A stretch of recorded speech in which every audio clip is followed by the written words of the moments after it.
नमस्कार. आज या दुसऱ्या सत्रामध्ये नमस्कार. उपस्थित सगळ्यांचं मनपूर्वक स्वागत करते. प्रदीपजी पेशकार आज या सेशनसाठी, आज या चर्चेसाठी आपल्याला उपलब्ध झालेत. पहिल्यांदा प्रदीपजींचे मनापासून स्वागत आणि मनापासून धन्यवाद. एवढ्या खरं तर आज त्याची गरज आहे सगळ्यांना. सध्या ज्या काय पॉलिसीज डिक्लेअर होत आहेत, सबसिडीज आहेत, त्याच्याबद्दल आपल्याला नमस्कार. आज या दुसऱ्या सत्रामध्ये उपस्थित सगळ्यांचं मनपूर्वक स्वागत करते. काहीतरी ऑडिओ मध्ये थोडासा इश्यू आहे, 1-2 मिनिट फक्त. प्रदीपजी पेशकार आज या सेशनसाठी, आज या चर्चेसाठी आपल्याला उपलब्ध झालेत. पहिल्यांदा प्रदीपजींचं मनापासून स्वागत आणि मनापासून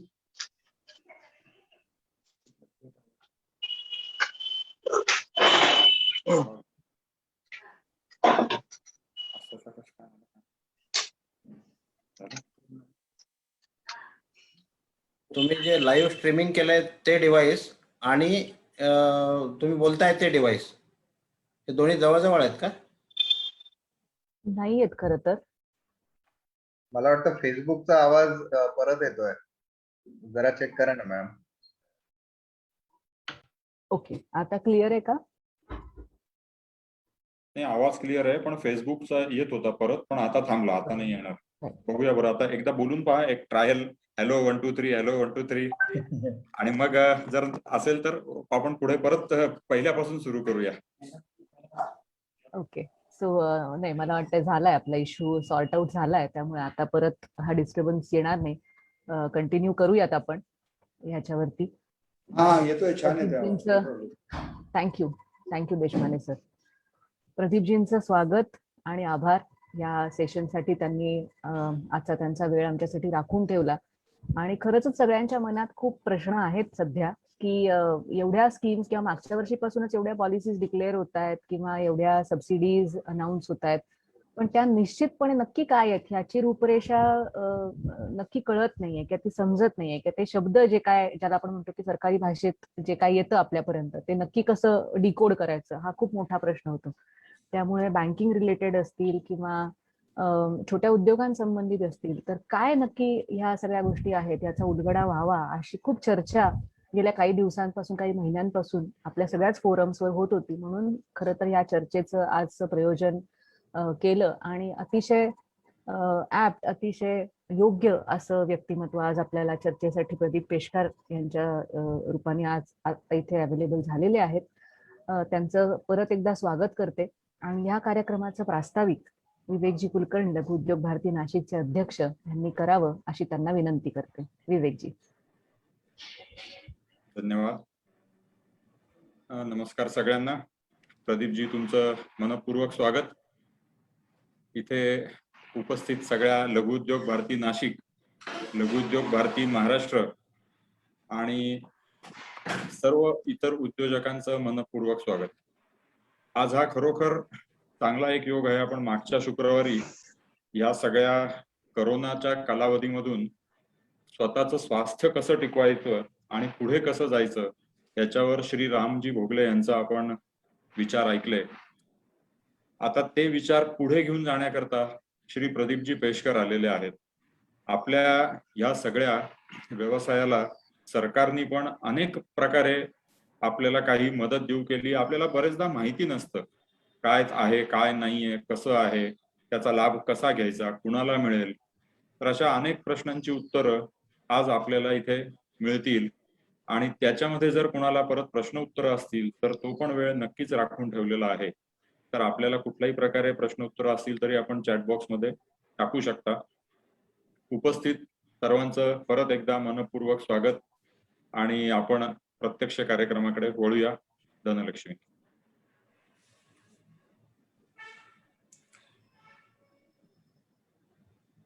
आवाज गेला तुझा. कार्यक्रमाला सुरुवात करताना प्रदीपजींची ओळख थोडक्यात नाहीये. खरं तर थोडक्यात होऊ शकत नाही, कारण कार्य त्यांचं एवढं मोठं आहे सगळ्याच क्षेत्रातलं. अगदी आत्ताचं कोरोना काळातलं जरी असेल तरी त्यांचं कार्य एवढं मोठं आहे की ते खरं तर पण त्यातल्या त्यात मी प्रयत्न करते जेवढं थोडक्यात सांगता येईल असा. मुळात प्रदीपजींचं शिक्षण इलेक्ट्रॉनिक्स इंजिनिअरिंग मधलं. आज त्यांचे विविध क्षेत्रामध्ये वेगवेगळे उद्योग आहेत. त्यांचा सगळ्यात पहिले मॉड्युलर किचनचा व्यवसाय आहे, आपल्याला सगळ्यांना माहिती आहे. पुण्यात त्यांची एक IT कंपनी सुद्धा आहे. ते प्रोजेक्ट गाईड किंवा प्रकल्प सल्लागार, प्रोजेक्ट कन्सल्टंट म्हणून सुद्धा ते काम बघतात. नॅशनल हायवेचे कॉन्ट्रॅक्टर सुद्धा प्रदीपजी आहेत.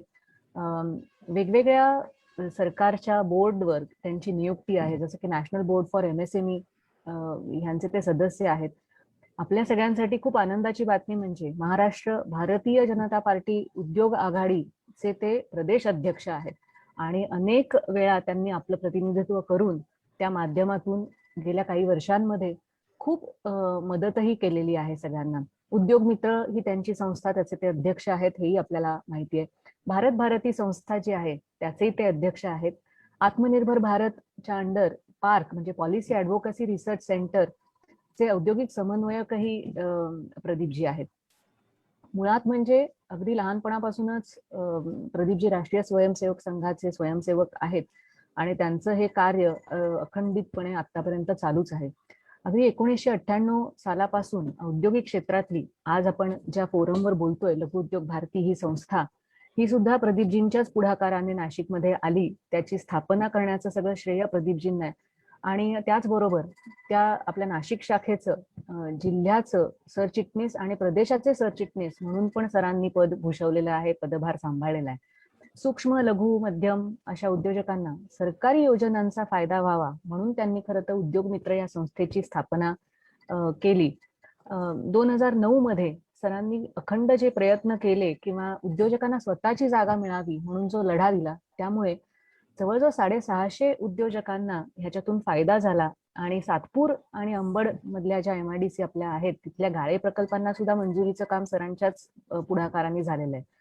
केंद्र सरकारच्या अनेक योजनांपैकी एक म्हणजे मुद्रा योजना, आणि या योजनेचा प्रसार महाराष्ट्रभर सरांनी करत जवळजवळ 175 कार्यशाळांचं आयोजन करून त्यामार्फत महाराष्ट्रातल्या बँकांशी समन्वय साधून आणि प्रसंगी अगदी वेळ पडली तर प्रधानमंत्री कार्यालयाशी संपर्क साधून सुद्धा त्याच्यावर अंमलबजावणी करून अगदी नाशिकच्याच बाबतीत बोलायचं झालं तर जवळजवळ 10,400 उद्योगांना किंवा गरजवंतांना कर्ज त्यांच्या माध्यमातून मिळाले आणि त्यांचे व्यवसाय सुरू झाले. स्टँडअप इंडिया ह्या योजनेअंतर्गत सुद्धा अनेक दौरे सरांनी केले आणि त्याची सुद्धा अतिशय चांगली अंमलबजावणी झाली. स्टार्टअप इंडियाच्या अंडर सुद्धा वेगवेगळे इनोव्हेटिव्ह प्रॉडक्ट्स कशी करावीत, कशी मार्केट करावीत ह्याच्याही अनेक कार्यशाळा सरांनी केल्या, त्याची अनेक उद्योजकांना आपल्याला मदत झालेली आहे. ईज ऑफ डुईंग बिझनेस याच्या अंतर्गत जे रँकिंग केलं जातं उद्योगांचं, त्या समितीत सुद्धा सरांचा खूप मोठा सहभाग आहे. आजारी उद्योगांना पुनर्जीवन किंवा अभय योजनेत बंद करताना सवलती देण्याबाबतच्या नवीन शासन निर्णयासाठी सुद्धा सरांचा खूप मोठा हातभार आहे, त्याचाही पाठपुरावा सरांनी केलाय. आणि सध्या नाशिकच्या अतिशय अभिमानाची अशी जी गोष्ट आहे की आपल्याकडे डिफेन्स मिनिस्ट्री तर्फे, संरक्षण खात्यातर्फे ज्या एक innovation hub, defence innovation hub नाशिकमध्ये स्थापन करण्यासाठी सरांची समन्वयक म्हणून निवड झालेली आहे, त्यांची नियुक्ती आहे. आणि साहजिकच ही सगळी त्यांची आपल्या उद्योगाशी संबंधित असलेली कामं असली तरी गेल्या या 1-1.5 वर्षामध्ये जेव्हा कोरोनाच्या एवढ्या मोठं संकट होतं तेव्हाही सरांनी वेगवेगळ्या क्षेत्रामध्ये आरोग्य च्या संबंधित जेवढ्या सेवा होत्या त्याच्यातही त्यांनी खूप मोलाचं काम केलेलं आहे. विविध योजनांचा लोकांना त्यांना कसा मदत होईल ह्याच्याकडे त्यांनी सर्वतोपरी लक्ष दिलेलं आहे, किंवा आयुष्यमान भारत योजनेतून लोकांचं कसं कल्याण होऊ शकेल अशाही गोष्टी त्यांनी अनेक केलेल्या आहेत.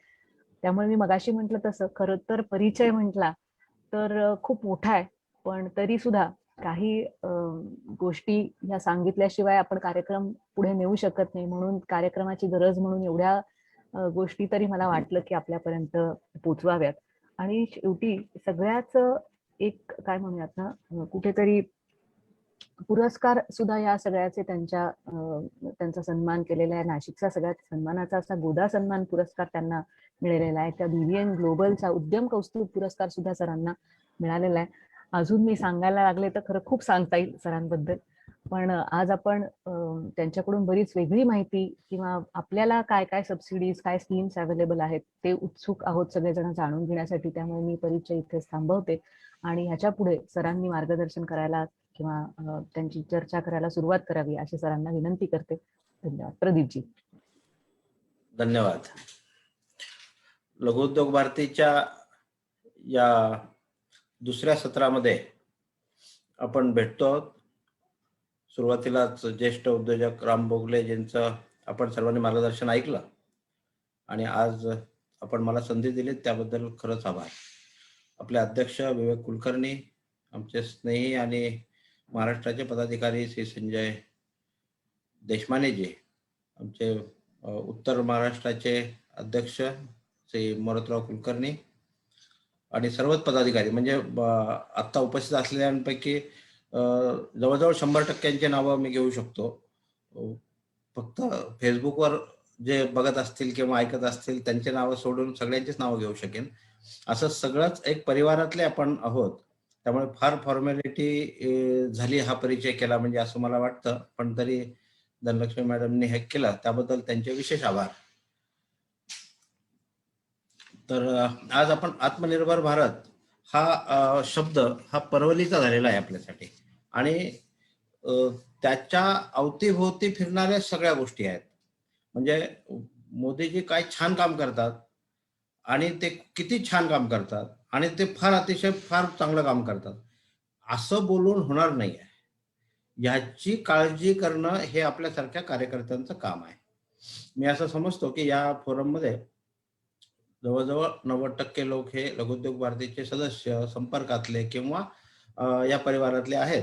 त्यामुळे मला असं म्हणायला काहीच हरकत नाही की आपल्यावरच ही जबाबदारी आहे की नक्की काय केलंय शासनाने आणि मागच्या 6 वर्षामध्ये 7 वर्षामध्ये, म्हणजे आता 2 वर्ष दुसऱ्या टेन्युअरचे झाले, म्हणजे 7 वर्षामध्ये काय काय झालंय की जेणेकरून लघुउद्योगाला एक चांगली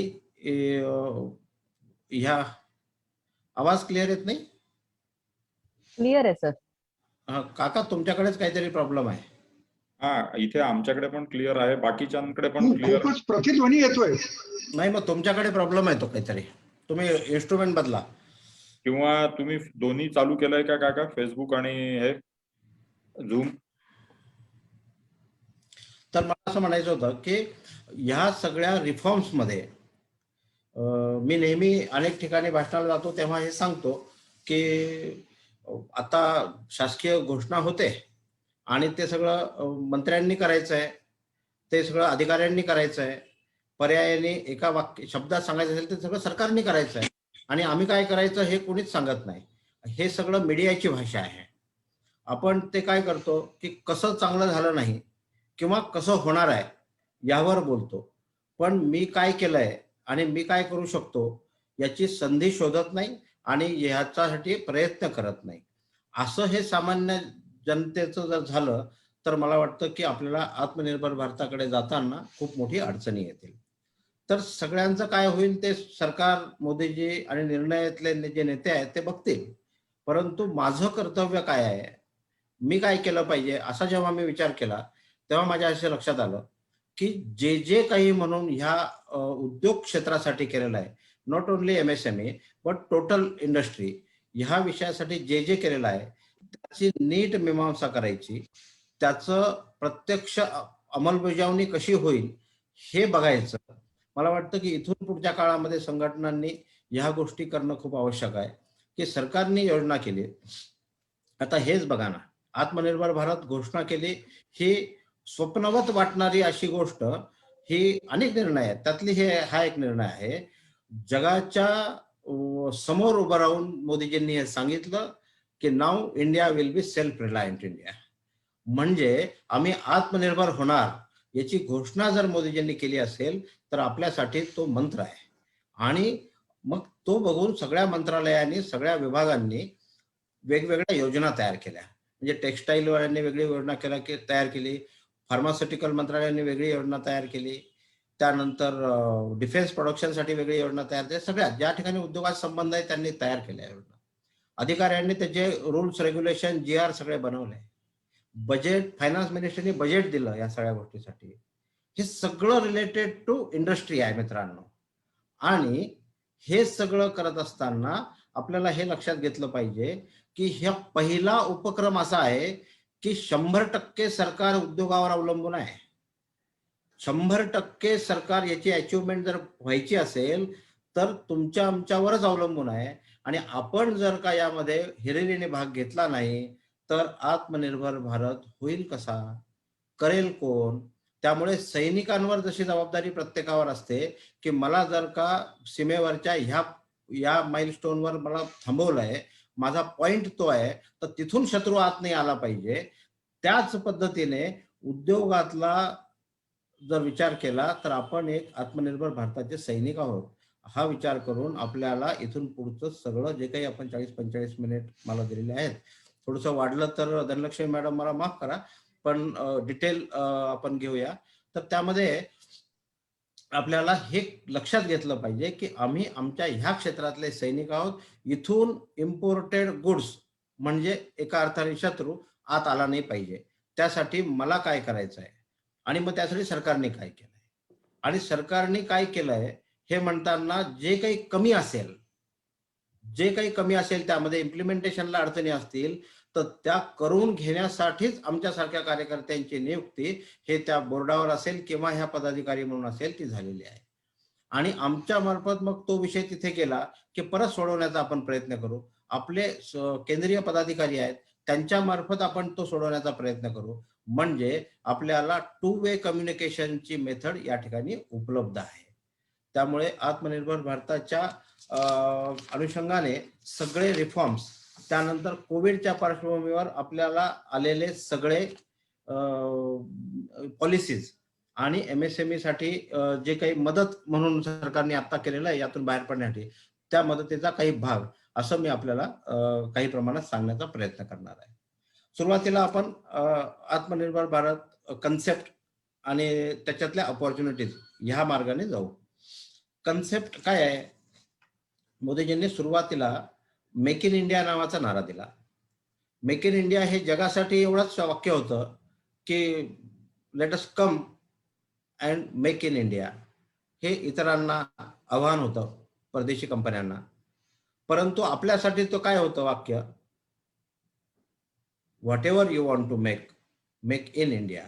अशा प्रकारचं आपल्याला एक इन्स्ट्रक्शन त्यातली होती. आणि त्याच्या पुढे जाऊन असं होतं की whatever you want to make, make in India using Indian resources. ह्या वाक्याचा जर पूर्ण अर्थ काढला तर इट लीड्स टू आत्मनिर्भर भारत. म्हणजे त्याच्या पुढे जाऊन कन्झम्पशन साठी काही प्रयत्न केले पाहिजेत, इन्फ्रास्ट्रक्चरसाठी काही प्रयत्न केले पाहिजेत, इकॉनॉमीसाठी काही प्रयत्न केले पाहिजेत. हे ह्या पॅकेजचं स्वरूप आहे सगळं.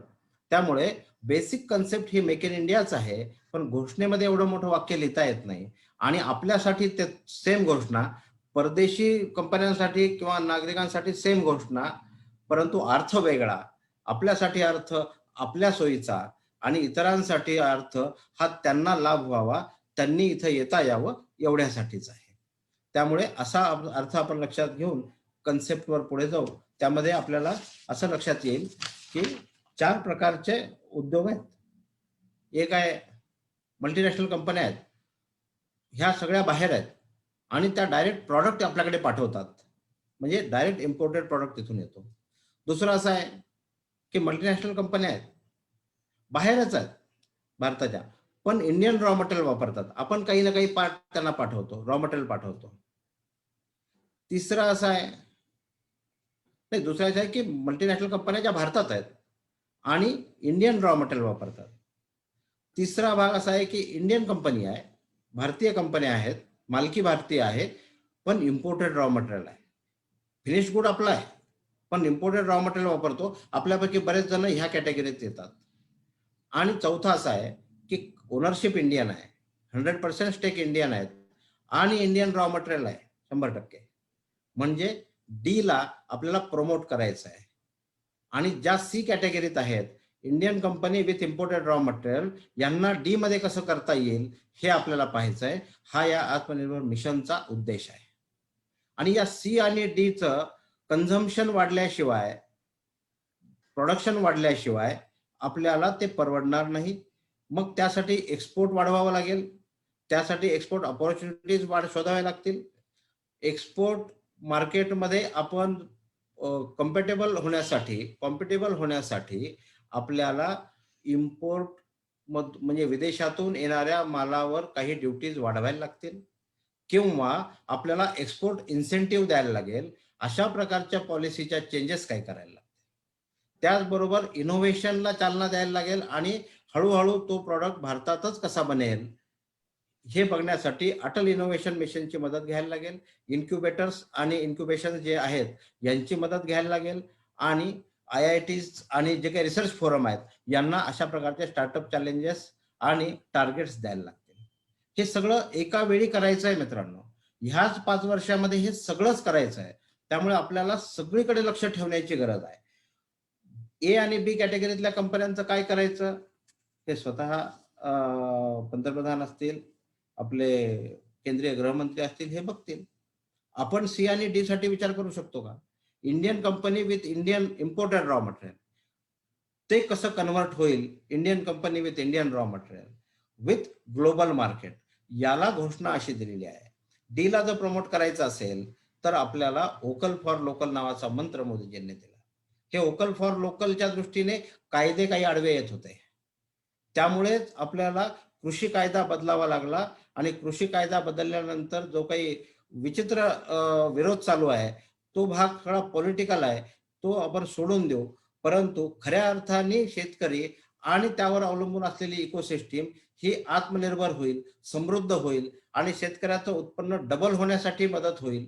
कारण त्याचं प्रोसेसिंग होण्यासाठी हवं तिथं शेतकरी माल विकू शकतो. हे एवढाच बदल त्या कायद्यात केला आणि फूड प्रोसेसिंग इंडस्ट्रीला PLI स्कीम दिली. या दोन्हीची गोष्टीचा बॅलन्स जर आपण विचार केला तर असं लक्षात येईल की शेतीचा माल भारतात कुठेही जाईल आणि त्याच्यातून बनणारा माल जो आहे तो माल हा आपल्याला ग्लोबली पाठवता येईल. या त्यातल्या कायद्यातलं जे बंधन होतं ते काढून टाकलं. म्हणून आपल्याला पूर्ण एकत्रित विचार करणे जे मी वाक्य वापरलं तोच हा भाग आहे की एका बाजूला आपण टेक्निकल सगळं बोलतोय, मध्येच कृषी कायदा आला. का आला? तो याचा लिंकेज आहे. ते करण्याची गरज का पडली? तर कायदा बदलला पाहिजे आणि फार्म गेटवर शेतीच्या बांधावर त्याचं प्रोसेसिंग कसं होईल यासाठी पण स्कीम आणायला लागणार आहे. ती पण यावेळी दिलेली आहे. तर मला वाटतं म्हणजे इंडियन रॉ मटेरियल यावर मी आलो. इंडियन रॉ मटेरियल जे नैसर्गिकरित्या पिकतं त्याचा तर आधी विचार करू, मग जे टेक्नॉलॉजी ड्रिव्हन जे प्रॉडक्ट आहेत त्यावर आपण टेक्निकली विचार करू. दुसरा, त्यामुळे आपण प्रचंड मोठ्या प्रमाणावर अन्नधान्याच्या बाबतीत, कृषी उत्पन्नाच्या बाबतीत आपण समृद्ध आहोत. ते समृद्धता ही विदेशात दिसली पाहिजे, एक्सपोर्ट वाढला पाहिजे आणि मग तो बॅलन्स होईल आपला एक्सपोर्ट आणि काही टेक्नॉलॉजीचा इम्पोर्ट अशा प्रकारे. त्यामुळे आपल्याला vocal for local made for global हा मंत्र दिलेला आहे. या मंत्राचा अर्थ खऱ्या अर्थाने आपल्याला अशा प्रकारे घ्यायचा आहे. हे सगळं करताना मित्रांनो 5 गोष्टीची विचार करून सरकारने सगळ्या योजना केलेल्या आहेत. टोटल योजना ज्या 5 गोष्टीवर अवलंबून आहे. कोणत्या 5 गोष्टी आहेत? इकॉनॉमीचा रिफॉर्म किंवा स्ट्रेंथनिंग ऑफ इकॉनॉमी. आपल्याला $5 ट्रिलियन इकॉनॉमीकडे जायचं आहे. तर लोक चेष्टा करतात, करू द्यात चेष्टा, कारण स्वप्न तर बघायलाच पाहिजे ना. तिथपर्यंत जायचं हा उद्देश आहे. मग कसं जायचं हे आपलं काम आहे. त्यामुळे $5 ट्रिलियन इकॉनॉमीच्या डेव्हलपमेंटसाठी आपल्याला काम करायला लागेल. आता स्टेबल इकॉनॉमीसाठी काम चालू आहे. त्यानंतर इन्फ्रास्ट्रक्चर डेव्हलपमेंट. आज नॉर्थ ईस्ट मध्ये तुम्ही बघा किंवा कुठेही भारतभर कुठलाही मतदारसंघ घ्या लोकसभेचा, तुम्हाला त्या ठिकाणी माननीय नितीनजी गडकरी यांनी रस्त्याचं जाळं विणलेलं दिसेल. नॅशनल हायवेच्या माध्यमातून तिथे जाळं झालेलं आहे रस्त्याचं. मग सिस्टीम्स, ह्या सगळं करताना याच्यातल्या सिस्टम्स ह्या मिनिमम गव्हर्नमेंट मॅक्झिमम गव्हर्नन्स अशा प्रकारच्या तत्वातून ह्या सिस्टीम उभ्या राहाव्यात.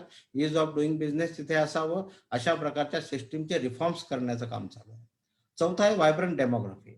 हे सगळं करताना कुठे कोणती स्कीम द्यायची, नॉर्थ ईस्ट मध्ये काय दिलं पाहिजे, साऊथ मध्ये काय दिलं पाहिजे, राजस्थान गुजरातमध्ये काय दिलं पाहिजे, मध्य भारतात काय दिलं पाहिजे, पूर्वेकडे काय दिलं पाहिजे, हे सगळं लोकसंख्येवर आधारित शास्त्र लक्षात घेऊन कुठे किती लोकसंख्या, काय कन्झम्पशन आहे याचा विचार करून ती स्कीम ठरवली पाहिजे. ह्याचं एक त्या व्हायब्रंट डेमोग्राफीचा ऍडव्हान्टेज आपल्याला मिळतो, तो आपण घेऊन हे सगळं सिस्टीम ठरवलेलं आहे. चौथा आहे, पाचवा आहे डिमांड. हे सगळं करायचं असेल तर डिमांड वाढली पाहिजे. तर डिमांड वाढण्यासाठी काही रिफॉर्म्स करण्याची गरज आहे. छोट्या छोट्या गोष्टी आहेत.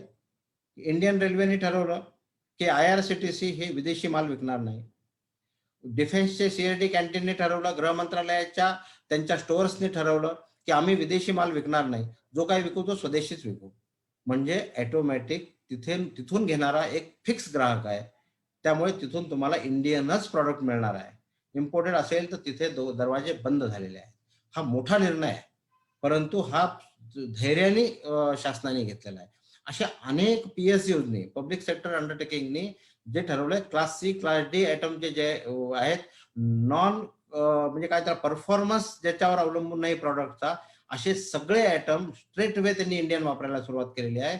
त्यातलं म्हणजे प्रॉडक्टशी रिलेटेड, परफॉर्मन्सशी रिलेटेड नाही, म्हणजे ऑफिस फर्निचर, ऑफिसमध्ये लागणाऱ्या सगळ्या गोष्टी, त्यानंतर त्यांचं इक्विपमेंट पैकी काही गोष्टी ज्याचा प्रोडक्शनशी संबंध नाही, अशा कन्झ्युमेबल्स ज्याचा प्रोडक्शनशी संबंध नाही, असा ह्या सगळे त्यांना स्वदेशी वापरावे लागते.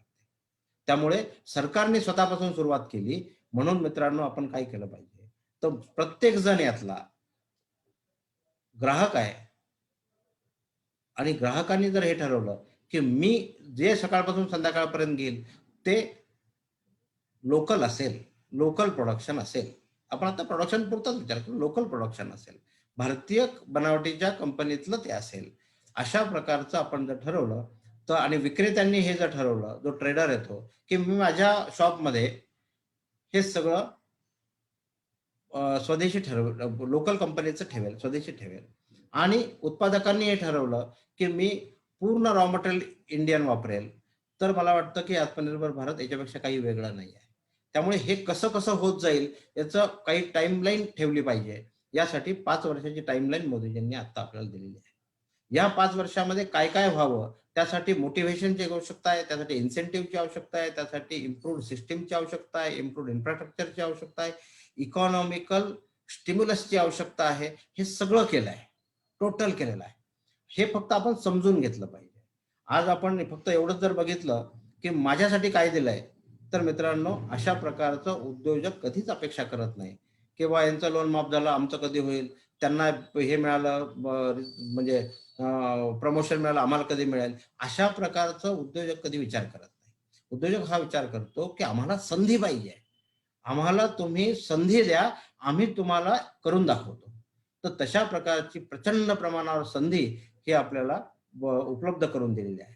आता यामध्ये विचार केला तर संधी देण्यासाठी काय काय केलंय, तर गव्हर्नमेंटचे कॉन्ट्रॅक्ट्स मिळताना सगळ्या कॉन्ट्रॅक्ट्समध्ये, सगळ्या टेंडरमध्ये पहिली अट टाकली की 200 कोटीच्या खालील टेंडर्स हे फक्त MSME भरू शकतील. बाकी ग्लोबल कंपन्यांनी हे भरायचं नाही, इंडियन कंपन्या याला भरू शकतील. आता यामध्ये वेआउट असा आहे की जर्मन कंपनी असते, तिचं इंडियन सबसिडरी होते आणि ती करते, ठीक आहे, ते हळूहळू आपले कॉम्पिटेबल लोक तयार झाले कॉम्पिटिशन मध्ये की ते कमी होईल, परंतु आपल्याला ही संधी त्यामध्ये दिलेली आहे.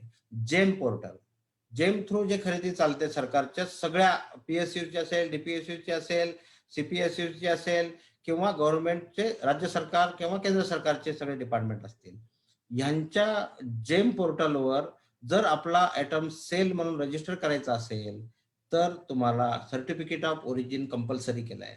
सर्टिफिकेट ऑफ ओरिजिन जर इंडियन असेल तरच तिथं रजिस्टर होतो तुम्ही सेलर म्हणून, नाही तर होत नाही. त्यामुळे तुम्हाला तिथं त्या मार्केट प्लेस मधून जायचं असेल, गव्हर्नमेंट मार्केट प्लेस, तर तुम्हाला विदेशी प्रॉडक्ट घेऊन जाताच येत नाही. ब्रेक लावला की मग आपल्याला कुठे चाल आहे हे कळतं. त्याचबरोबर वेगवेगळ्या ह्या ग्रेव्हन्सेससाठी चॅम्पियन नावाचं एक पोर्टल आपल्याला काढलेलं आहे. या सगळ्या मी जे पुढे सांगणार आहे, ह्या सगळ्या स्कीम मध्ये जी काही अडचण येईल ती सॉल्व्ह कशी करायची, तर माननीय नितीनजी गडकरी आपले MSME मिनिस्टर आहेत, त्यांनी चॅम्पियन नावाचं एक पोर्टल काढलेलं आहे.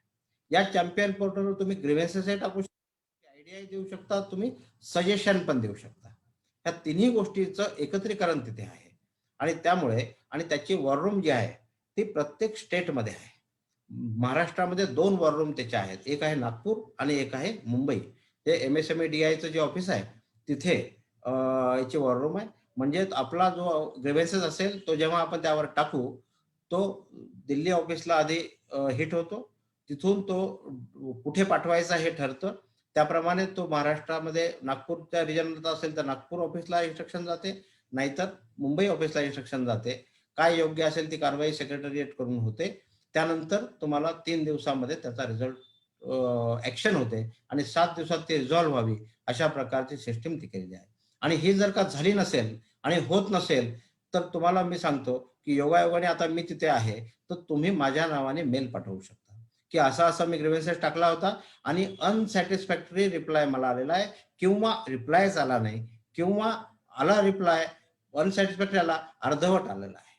त्यामुळे आपण त्याचं थेट नॅशनल बोर्डाच्या मीटिंगमध्ये त्याचा अजेंडा करू शकतो. त्यासाठीचं पूर्ण रिपोर्टिंग मला मंत्री महोदयांनी मागितलेलंच आहे की ह्या सगळ्या गोष्टी तुम्ही आम्हाला लक्षात आणून द्या, म्हणजे कुठे इम्प्रूव्हमेंट करायची हे आपल्याला कळेल. हे 2 वे कम्युनिकेशनसाठी मी आपल्याला विनंती केली. तर अशा प्रकारची संधी ही आपल्याला बिझनेस डेव्हलपमेंटसाठी दिली. त्याचबरोबर मग संधी निर्माण झाली. संधी कुठे निर्माण होते, तर डिमांड वाढल्यानंतर. डिमांड वाढण्यासाठी काय केलं, तर कन्स्ट्रक्शन इंडस्ट्री आणि हे कोविडमुळे खूप अफेक्ट झाली होती आणि आपल्याला ते करायचंही होतं डिमांड वाढण्यासाठी, लोकल डिमांड वाढण्यासाठी. तर पंतप्रधान आवास योजनेचं सबसिडी सगळ्यांना माहिती आहे, ती तर मुदत त्याची वाढवली, परंतु रेंटल हाऊसिंग स्कीम नावाची एक वेगळी योजना काढली. म्हणजे ज्या कॉर्पोरेट कंपन्यांना, ज्या कॉर्पोरेट बिल्डर्सना फक्त बिल्डिंग बांधू शकतात ते आणि रेंटल देऊ शकतात. कारण अनेक इंडस्ट्रीयल क्लस्टर्समध्ये किंवा मोठ्या सिटीजमध्ये स्वतःचं घर घेणं शक्य नसतं, भाड्याने घर घेणं परवडतं. आणि कारण मला 5च वर्ष नोकरी करायची, 10 वर्ष त्या गावात राहायचं आहे, तर मला भाड्यानेच घर घेणार आहे. तर भाड्याने घर घ्यायचं असेल तर कोणीतरी तर ते बांधलं पाहिजे. रेंटल हाऊसिंग कोणीतरी बांधलं पाहिजे. तर रेंटल हाऊसिंग बांधलं तर त्याला उत्पन्न सुरू होतं, पण त्याला इन्सेंटिव्ह पण दिला पाहिजे. त्यामुळे रेंटल हाऊसिंग स्कीमचं इन्सेंटिव्ह देणं हे अभिनव कल्पना आणि ही मोठ्या प्रकारची अशी योजना त्यामध्ये सेंट्रल गव्हर्नमेंटने यावेळी दिली. त्याचबरोबर जसं हाऊसिंगच्या बाबतीत मी म्हणालो, हे मायग्रंट लेबर आहे. खेड्यांमध्ये आपल्याला काही व्हॅल्यू ॲडिशन मिळत नाही आणि खेड्यांमध्ये कृषी उत्पन्नाला काही साधन नाही आहे पुढे इम्प्रूव्हमेंट करण्याच्या दृष्टीने, प्रोसेसिंग करण्याच्या दृष्टीने, म्हणून तो शहराकडे वळतो तरुण तिथला. मग तो जर का काही प्रमाणात थांबवायचा असेल तर आपल्याला ॲग्रिकल्चरल इन्फ्रास्ट्रक्चर वाढवायला पाहिजे. त्यामुळे ॲग्री इन्फ्रास्ट्रक्चर फंड नावाचा 1,00,000 कोटीचा फंड मागच्या याच्यामध्ये दिला आणि या 1,00,000 कोटीच्या फंडमध्ये आपल्याला असं लक्षात येईल की यामध्ये फार्म गेट इन्फ्रास्ट्रक्चर, तुम्हाला आम्हाला इथं संधी आहे, आपण कोल्ड स्टोरेज टाकू शकतो, फॉरवर्ड लिंकेजच्या सगळ्या योजना करू शकतो, कोल्ड चेन, व्हॅल्यू चेन याच्या संदर्भातलं सगळं काम आपण याच्याद्वारे करू शकतो. तर मला असं वाटतं की ह्या कशा कशा योजना आहेत त्या कृषी खात्याच्या मार्फत तयार झालेल्या योजना आहेत. ह्या आपण बघून आपल्याला काय स्कोप आहे तो आपण नक्की त्याच्यामध्ये विचार करावा. त्यानंतर फार मोठी घोषणा ही ॲग्रो MSME म्हणून केली आहे. ॲग्रो MSME म्हणजे आता पण आपण MSME म्हटलं की MIDC इंडस्ट्री हा विचार करत असतो, परंतु ॲग्रो MSME साठी मायक्रो फूड एंटरप्राइज असं त्याचं नॉमिनिक्लेचर केलं आहे. MFE मायक्रो फूड एंटरप्राइज म्हणजे गृह उद्योग ज्याला आपण म्हणत होतो, किंवा शेतातून बनल्यानंतर लगेच तिथे प्रोसेसिंग व्हावं ह्यासाठी मायक्रो फूड एंटरप्राइजची एक वेगळी कॅटेगरी केली, त्याला वेगळा NIC कोड दिला आणि साधारणतः 2,00,000 अशा प्रकारच्या मायक्रो फूड एंटरप्राइज एस्टॅब्लिश करण्याचं टार्गेट या पुढच्या 3 वर्षामध्ये सरकारने ठेवलेलं आहे. यासाठी क्लस्टर बेस्ड अप्रोच हा विषय केलेला आहे. म्हणजे आपण आदिवासी भागात, वनवासी भागात गेलो, जव्हार, विक्रमगड या भागात जर आपण गेलो, त्र्यंबकेश्वर, नाशिकच्या जवळ, तर या ठिकाणी तुम्हाला करवंद दिसतील. मग हे सगळं जंगल प्रॉडक्ट आहे आणि ते वेचणारे आदिवासी लोक आहेत किंवा तिथल्या महिला किंवा लहान मुलं ते आदिवासी करवंद वेचतात आणि रस्त्यावर विकतात. त्याच्यापासून काही बनत असेल तर त्याचं क्लस्टर यामध्ये अलाउड आहे. जो प्रॉडक्ट जिथे बनतो त्याचं क्लस्टर करावं, म्हणजे अनेक 20, 25, 30 लोक त्याचे एकत्र यावेत आणि त्याला MSME मंत्रालयाच्या अंतर्गत KVIC जे युनिट आहे, खादी आणि village industries commission, not board, board हा राज्य शासनाचा आहे, पण कमिशन हे सेंट्रल गव्हर्नमेंटचं आहे. KVICच्या अंतर्गत आपल्याला क्लस्टर योजना यामध्ये मिळू शकते. तर मायक्रो फूड एंटरप्राइज म्हणजे जम्मू काश्मीरमध्ये केशरचा क्लस्टर आहे, करायचं ठरलंय. नॉर्थ ईस्टमध्ये बांबूचं ठरलेलं आहे. UP मध्ये मँगोचं ठरलेलं आहे. नागपूर आणि तिकडे संत्र्याचं ठरलेलं आहे. आपल्या इकडे कांदा किंवा डाळिंब ह्याचं करता येण्यासारखं आहे, द्राक्षाचं करता येण्यासारखं आहे. आपण द्राक्षाचा फक्त वाईन हा विचार करतो, पण बेदाना हा सुद्धा प्रॉडक्ट त्याच्यामध्ये आपण घेऊ शकतो. त्यामुळे ही संधी आहे. तर मायक्रो फूड एंटरप्राइजसाठी विदाऊट कोलॅटरल सिक्युरिटी लोन देण्याची व्यवस्था आता वेगळ्या पद्धतीने झाली, कारण तिथे कोलॅटरल सिक्युरिटी द्यायला खेड्यांमध्ये ऍसेटच नसतं, कारण अँसेस्ट्रल प्रॉपर्टी आहे, घरचा प्लॅन नसतो तयार केलेला, ना कुठले डॉक्युमेंट असतात. त्यामुळे कोलॅटरल सिक्युरिटी कशी काय कुठली द्यायची आहे. त्यामुळे बँकेच्या कुठल्याही नॉर्ममध्ये न बसताना सुद्धा त्याला कर्ज मिळावं यासाठी व्यवस्था एक वेगळी याच्यातून केलेली आहे. त्यानंतर शेतीपूरक उद्योगाच्या दृष्टीने सुद्धा ॲनिमल हजबंडरीचं घोषणेमध्ये 15,000 कोटी दिले, ते आपण वाचलं असेल. परंतु आपल्याशी संबंधित उद्योगाशी संबंधित असं आहे की डेअरी उद्योग ह्याचं टेक्नॉलॉजी अपग्रेडेशन करणे यासाठी पैसे दिलेले आहेत. शासनाच्या ह्या योजना आहेत, ह्या पैसे दिलेत म्हणजे तिथे फंड अलोकेट केलेला आहे, आपण जाऊन मागितला पाहिजे. आपल्याला माहितीसाठी सांगतो, हे सगळं शासकीय योजना आपण ऐकतोच, माहिती होतं, परंतु मोदी सरकारने अत्यंत बोल्ड असे डिसिजन घेतलेले आहेत. तुम्हाला टीव्हीवर काही दिसो, पेपरमध्ये काही छापून येऊ, परंतु खरे निर्णय हे आपल्याला असे समजूनच घ्यावे लागतात. राष्ट्रीय कामधेनू आयोग नावाचा एक आयोग केलाय, तुम्ही ऐकलं नसेल तर हे नवीन आहे तुमच्यासाठी, की राष्ट्रीय कामधेनू आयोग. यामध्ये गो विज्ञान यावर काम चालू आहे. मोठे शास्त्रज्ञ, IAS आणि ही सगळी मंडळी ते कामाला लागलेली आहे. आणि गायीच्या संदर्भातले जी काही इकोसिस्टीम आहे, बिझनेस इकोसिस्टीम, ती डेव्हलप करणे, खेडी स्वयंपूर्ण करणे आणि आपलं जे पशुधन आहे त्यावर आपण आत्मनिर्भर होणे, अशा प्रकारचं गोविज्ञानाचं काम हे सगळं तिथं चालू आहे. आणि त्यातून जे काही तयार होईल नोट्स आणि गोविज्ञानात जे काही इन्स्ट्रक्शन्स तयार होतील, हे आपल्या नवीन शैक्षणिक धोरणाच्या अंतर्भूत करण्यात येईल, इथपर्यंत सगळं चाललंय. विद्यार्थ्यांचे त्यावर ते राष्ट्रीय कामधेनू आयोग स्पर्धा घेत आहे, निबंध स्पर्धा घेत आहे. आता काय झालं, कोविडच्या काळात शाळा बंद असल्यामुळे आणि ते एक्स्ट्रा करिक्युलर ऍक्टिव्हिटी बंद असल्यामुळे ते पुढे आलं नाही पिक्चरमध्ये, परंतु ही सगळी योजना तयार आहे.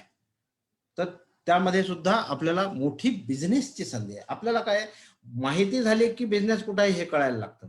त्यामुळे ॲनिमल हजबंडरीच्या विषयामध्ये सुद्धा अनेक उद्योग त्यात उभे राहू शकतात. अशा प्रकारचं वेगवेगळं हे केलेलं आहे.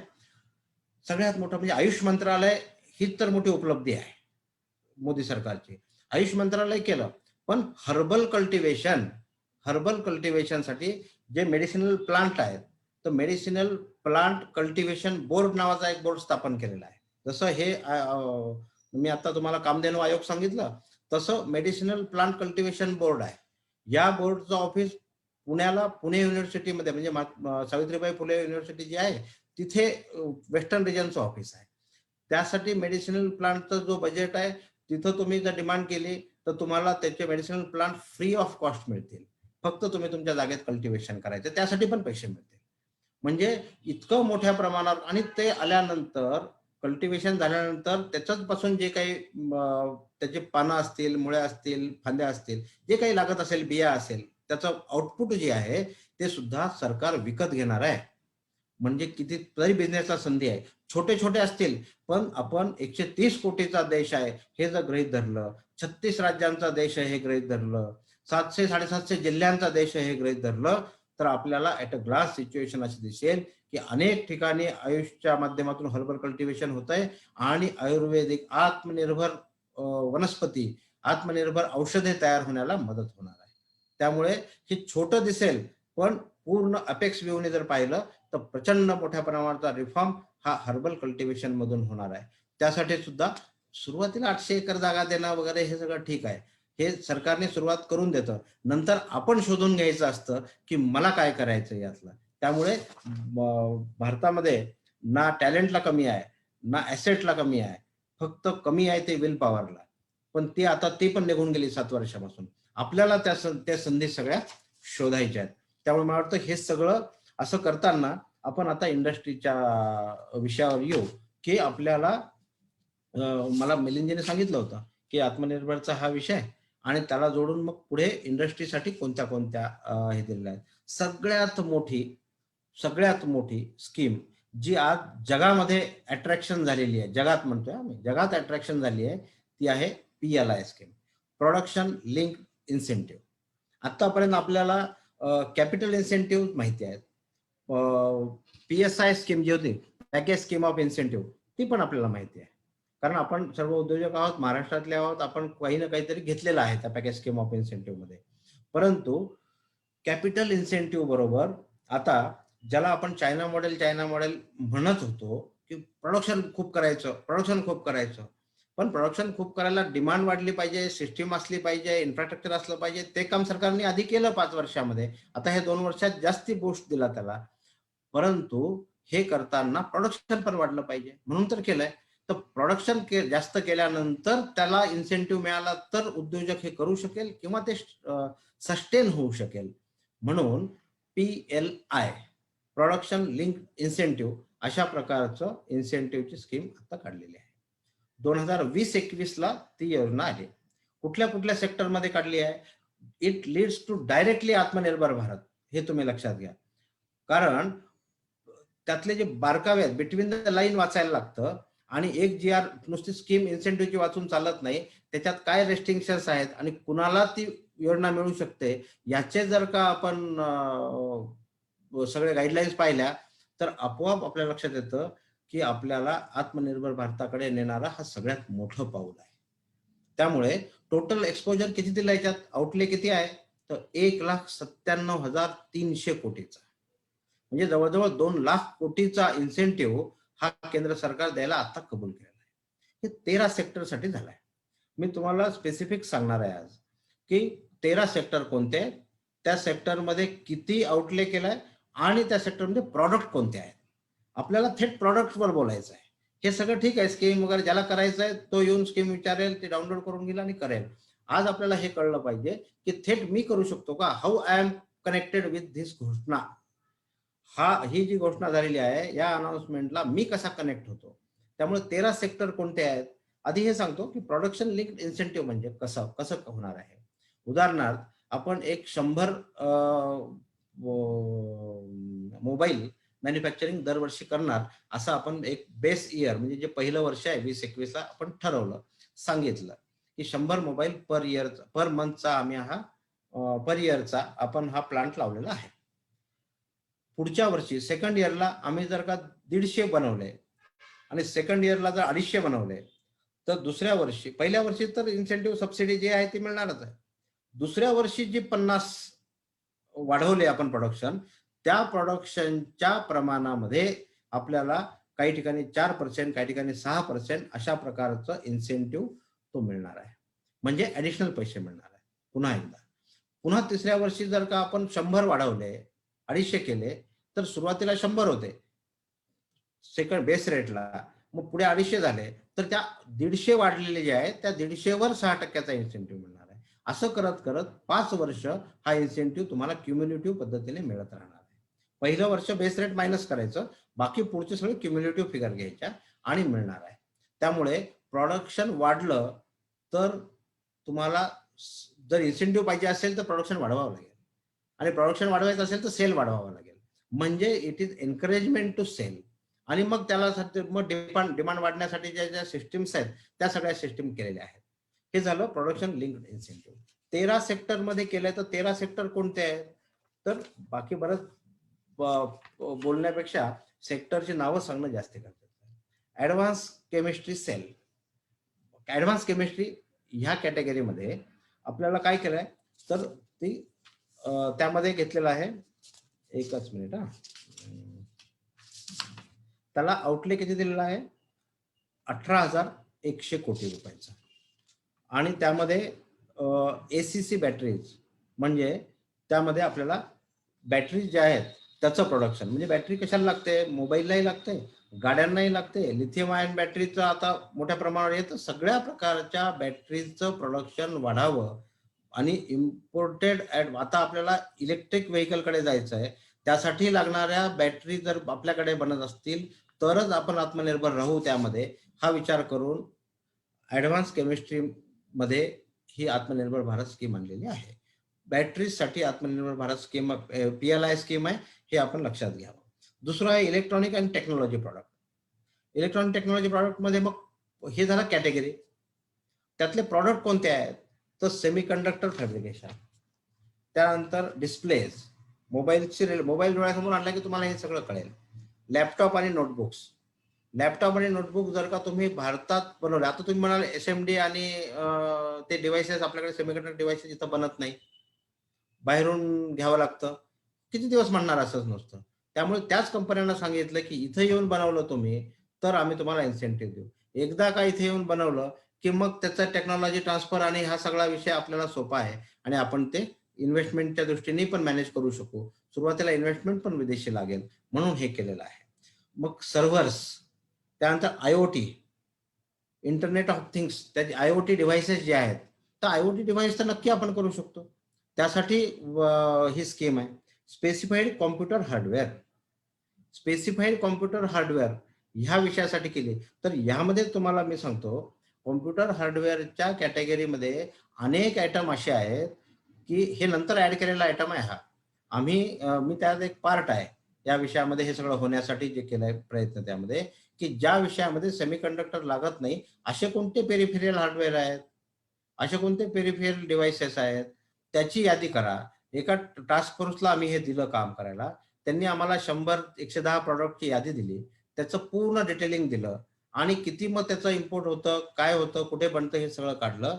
तर असं लक्षात आलं की 2-5% सुद्धा भारतात बनत नाही, कारण ते आपल्याला परवडत नाही, विदेशातून स्वस्त येतं आणि डंप होतं आपल्याकडे. त्यामुळे त्यावर कस्टम ड्युटी वाढवणे आणि आपल्याकडे PLI स्कीम देणे हा विषय सुरू झाला आणि हे नंतर ऍड केलेला प्रॉडक्ट आहे. ऑटोमोबाईल आणि ऑटो कॉम्पोनंट्स या कॅटेगरीमध्ये सगळे ऑटो कॉम्पोनंट्स आणि automobile components, whether it may be mechanical, electrical, कुठलाही असो, इलेक्ट्रॉनिक्स कुठलाही असो, ऑटो कॉम्पोनंट जर असेल तर त्याला PLI स्कीम लागू आहे. फार्मास्युटिकल्स मध्ये 3 कॅटेगरी केलेल्या आहे. एक आहे बल्क ड्रग्सची कॅटेगरी आहे, कॉम्प्लेक्स जनरिक ड्रग आहे, बायो फार्मास्युटिकल्स आहे, पेटंटेड ड्रग्स. पेटंटेड ड्रग्स हे सुद्धा भारतात झाले पाहिजेत यासाठी. आणि आता आपण ऐकतोय रेमडेसिवीर असेल किंवा ते टोसिलिझुमॅब असेल किंवा आता तो म्युकरमायकोसिस वरचं इंजेक्शन जे आहे अल्फिलिन काय बी, तर ते हे पेटंटेड ड्रग्स आहेत. पण हे सगळे भारतात बनावेत यासाठी PLI स्कीम दिलेली आहे. त्यानंतर ऑर्फन ड्रग्स ह्या ड्रग्सच्या कॅटेगरीत मला ते केमिस्ट्रीचं फार कळत नसल्यामुळे मी काही फार त्यातलं डिटेल सांगू शकणार नाही. कॉम्प्लेक्स ड्रग्स जे आहेत ते. त्यानंतर दुसरी category active pharma ingredients. Active pharma ingredients आपण पूर्वी काही प्रमाणात बनवायचो, पण नंतर असं लक्षात आलं की चायनामधून इन्ग्रेडियंट मिळालं की आपल्याकडे आपण फक्त फॉर्म्युलेशन करा आणि प्रोडक्शन करून विका. पण सगळंच्या सगळं आपण चायनावर अवलंबून झालो. परंतु आता आपल्याला लक्षात आलं की ते बंद करून आपल्याला API हे भारतात करावे लागतील. त्यामुळे API साठी विशिष्ट स्कीम दिलेली आहे. नंतर की स्टार्टिंग मटेरियल्स, यामध्ये KSM आणि DIs म्हणजे ड्रग इंटरमिडिएटर्स, हे जे इंटरमिडिएटर्स, ह्या 3 गोष्टी भारतात बनण्यासाठी मोठ्या प्रमाणावर काम चालू आहे. जवळजवळ आतापर्यंत 150 कंपन्यांना ही PLI स्कीम लागू पण केलेली आहे सरकारने. काही प्रोसेसमध्ये आहेत, थोडंसं प्रोसिजरल डिले होऊ शकतो त्या एन्व्हायरमेंटल क्लिअरन्स आणि यासाठी, पण सगळ्या फार्मास्युटिकल कंपन्यांनी, सगळ्या आयुष कंपन्यांनी अशा प्रकारचं घ्यावं अशी सरकारची योजना आहे. म्हणजे एक्सपान्शन करावं अशा प्रकारची योजना आहे. कॅटेगरी 3 मध्ये फार्मास्युटिकलच्या याच्यामध्ये repurpose drugs, autoimmune drugs, anti cancer drug, anti diabetic drug, anti infective drugs, अशा प्रकारच्या सगळ्या ड्रग्सशी रिलेटेड जे म्हणजे बल्क ड्रगच्या याच्यातला आहे. अँटी व्हायट्रो डायग्नोस्टिक डिव्हाइसेस, त्यानंतर other drug not manufactured in India, ह्या कॅटेगरीमध्ये जर आपण बघितलं, असे सगळे ड्रग्स जे भारतात बनत नाही. किती सुंदर एकच शब्द आहे वाक्य लिहिलाय, other drugs those who are not manufactured in India, म्हणजे सगळं आलं, तुम्ही कुठलंही आणा याच्यामध्ये. तर अशा प्रकारच्या फोटो फार्मास्युटिकल्स असं पण एक त्यामध्ये म्हटलेलं आहे. तर ह्या सगळ्याच्या ड्रग्स आणि फार्मास्युटिकल किंवा API बनवताना भेटलंय. मग याला जोडून MSME मंत्रालयाने एक वेगळी स्कीम दिली आहे. कुठली दिली आहे स्कीम? तर क्लस्टर डेव्हलपमेंटची स्कीम दिली आहे. Pharma cluster. फार्मा क्लस्टर कसं असणार आहे? तर आता आपण पाहिलं नाशिक इंजिनिअरिंग क्लस्टर आहे, अहमदनगरला क्लस्टर आहे, औरंगाबादला क्लस्टर आहे. पण तेव्हा 200, 300, 400 असे इंडस्ट्रीने एकत्र यायचं. परंतु फार्मास्युटिकल क्लस्टरसाठी 20 कोटी रुपयाचं अनुदान आहे. परंतु 2 बल्क ड्रग आणि 1 API एवढे जरी एकत्र आले तरीही तुम्हाला क्लस्टरची फॅसिलिटी मिळून common facility, R&D centre, testing lab जे हवंय ते तुम्हाला मिळू शकतं. अशा प्रकारचं एवढं रिबलर धोरण याच्यामध्ये ठेवलेलं आहे. या नंतर टेलिकॉम प्रॉडक्टमध्ये कोर ट्रान्समिशन इक्विपमेंट. त्या ट्रान्समिशन इक्विपमेंटमध्ये अनेक गोष्टी आहेत, त्या सगळ्या आल्या. 4G, 5G, next generation, radio access network and wireless equipment, म्हणजे काहीच उरलं नाही थोडक्यात. Access and computer premises equipment, internet of things, IoT सांगितलंच मी, म्हणजे access device and other wireless equipment, म्हणजे सगळं आलं. एंटरप्राइज इक्विपमेंट, स्विचेस आणि राउटर्स, यामध्ये सुद्धा आम्ही प्रयत्न केलेला आहे की राउटर, स्विचेस आणि एंटरप्राइज इक्विपमेंट जे आहेत या सगळ्यांसाठी कुठेही सेमीकंडक्टर लागत नाही. आणि ते का बनत नाही? त्यातलं तर मॅक्झिमम तर प्लास्टिक मोल्डिंग, एक्सट्रुजन अशा प्रकारची ऍक्टिव्हिटी आहे, ते बनलं पाहिजे. हा विचार करून आपण हा विषय दिला आणि ते मान्य झालं आणि त्यासाठी सुद्धा PLI स्कीम डिक्लेअर झाली. टेक्स्टाईलमध्ये आपण भारतात कॉटन प्रोड्युसर देश म्हणून प्रसिद्ध आहोत. मोठ्या प्रमाणावर आपण कापसामध्ये आत्मनिर्भर आहोत, परंतु टेक्स्टाईलमध्ये नाही. ही विचित्र जी काही गोष्ट आहे ती सुधारण्यासाठी आपल्याला मॅनमेड फायबर सेगमेंटमध्ये पण API सांगितलेलं आहे. कारण आपली कला आहे मॅनमेड फायबर्सची, नैसर्गिक आपल्याकडे कला आलेली आहे, तर ती वाढावी यासाठी मॅनमेड फायबर्ससाठी पण काम केलेलं आहे. आणि टेक्निकल टेक्स्टाईल हे यूज सगळीकडे आता होतं. त्याचा मेडिकल यूज पण आहे आणि त्याचा टेक्नॉलॉजी यूज पण आहे आणि जनरल या आपल्याला वापरामध्ये येतं. म्हणजे त्यासाठी पण आपल्याला टेक्निकल टेक्स्टाईल पार्क उभारायची स्कीम माननीय मंत्री स्मृतीजी इराणी यांनी जाहीर केलेली आहे. महाराष्ट्रामध्ये तो प्लांट यावा, पार्क यावा आणि त्यातल्या त्यात आपल्या इथे नाशिकमध्ये यावा. म्हणजे इथे नाशिकच्या बाहेरचे अनेक उद्योजक जोडलेले आहेत. तरी मी आता नाशिकचा असल्यामुळे मी ते प्रयत्न तो करत होतो, त्यामुळे इतरांनी रागवू नये. परंतु नाशिक च्या जवळ इकोसिस्टीम याची येवला असेल किंवा मालेगाव असेल अशा प्रकारची स्किल्ड मॅनपॉवर मिळते आणि भिवंडी एका बाजूला आहे, त्यामुळे तिकडे जागा मिळणं शक्य नाही, इकडे जागा मिळू शकते. त्यामुळे 1000 कोटी रुपये सेंट्रल गव्हर्नमेंट या मेगा टेक्स्टाईल पार्कमध्ये टाकणार आहे. पण मेगा टेक्स्टाईल पार्क हे नाव घिसपिटं झालं अनेक वर्षापासून. आपल्याला आता टेक्निकल टेक्स्टाईल पार्क कडे जायचं आहे. टेक्निकल टेक्स्टाईल पार्क हे पूर्ण मशिनरी ड्रिव्हन अशा प्रकारचं काम आहे आणि त्यासाठी पार्क उभे करायचं. एक पहिला पार्क हा तामिळनाडूमध्ये सरकारने दिलेला आहे, दुसरा पार्क आपल्याकडे यावा आणि फार्मा पार्क सुद्धा सरकारने जाहीर केलंय. त्यालाही सेम स्कीम आहे. 1000 कोटी रुपयाचं इन्फ्रास्ट्रक्चरल सपोर्ट आणि 1000 एकर जागा असेल तर राज्य शासनाने हे प्रपोज करायचं आहे आणि केंद्र सरकार सँक्शन करणार आहे. अशा प्रकारचं ही पद्धत आहे. त्यामुळे मी माननीय मुख्यमंत्री उद्धवजी ठाकरे यांनाही निवेदन दिलंय, देसाई साहेबांनाही उद्योगमंत्र्यांना सांगितलंय की हे महाराष्ट्रामध्ये येऊ शकतं, यासाठी पाठपुरावा आपणही लघुउद्योग भारतीच्या माध्यमातून करावा. मी पण माझ्या कॅपॅसिटीमध्ये हा पाठपुरावा करीन. टेक्स्टाईल झालं. सगळ्यात महत्वाचं ज्यामध्ये तुम्ही डायरेक्ट उतरू शकता, फूड प्रोसेसिंग. कारण यासाठी सगळी इकोसिस्टीमची गरज नाही, सगळीकडे सगळं आहे. त्यामुळे फूड प्रोसेसिंग मध्ये जर उतरलं तर याला जोडून मी दुसरी योजना सांगणार आहे. तर ती आधी फूड प्रोसेसिंग मध्ये घेऊया. Marine products, ready to eat, ready to cook अशा प्रकारच्या ॲटमसाठी PLI स्कीम काढलेली आहे. रेडी टू ईट आणि रेडी टू कुक हा म्हणजे काय तुम्हाला लक्षात आलं असेल. फ्रुट्स अँड व्हेजिटेबल्स, हनीसाठी केलेला आहे म्हणजे मध, देशी घी साठी केलेला आहे म्हणजे परत राष्ट्रीय कामधेनू आयोग देशी घी साठी केलेला आहे. चीजसाठी केलेला आहे, ऑर्गॅनिक एग्स आणि पोल्ट्री मीट साठी केलेला आहे. म्हणजे नुसतं पोल्ट्री पुरतं मर्यादित नाही तर पोल्ट्री मीट पर्यंत एक्सटेन्शन याचं केलेलं आहे. त्यामुळे हे सगळं सगळ्या ठिकाणी होऊ शकतं. ह्याला जोडून आता फ्रुट्स अँड व्हेजिटेबल विचार केला, हनी, देसी घी विचार केला, ready to eat, ready to कुकचा जर विचार केला, तर याचं जे रॉ मटेरियल आहे ते ज्या ज्या जिल्ह्यामध्ये जास्ती प्रमाणात बनतं त्यासाठी इकडे या बाजूला त्यांनी PLI स्कीम दिली आणि दुसऱ्या बाजूला कृषी मंत्रालयाने ODOP नावाची स्कीम दिली, वन डिस्ट्रिक्ट वन प्रॉडक्ट. भारतातल्या 703 जिल्ह्यामध्ये प्रत्येकी एक प्रॉडक्ट डिफाईन करून दिलेला आहे. त्या ठिकाणी त्या विषयाचं क्लस्टर आपल्याला प्रमोट करायला संधी आहे. माझं तर आव्हान आहे संजय देशपांडे सरांना की महाराष्ट्र लघुउद्योग भारतीने हा पुढाकार घ्यावा की प्रत्येक जिल्ह्यामध्ये जो प्रॉडक्ट दिलेला आहे त्या प्रॉडक्टचं क्लस्टर लघुउद्योग भारतीच्या पुढाकाराने तिथं होईल. त्यासाठी लागणारा जो काही शासकीय बोर्डातून मदत पाहिजे, MSME मंत्रालयातून मदत पाहिजे, ही संपूर्णपणे मी उपलब्ध करून देईन. म्हणजे काय होईल की महाराष्ट्रातल्या 36 जिल्ह्यामध्ये 36 प्रॉडक्ट दिलेले आहेत वेगवेगळे. तिथल्या लोकांना फक्त प्रोत्साहित करायचं आहे आणि एक एक क्लस्टर करायला सांगायचं आहे.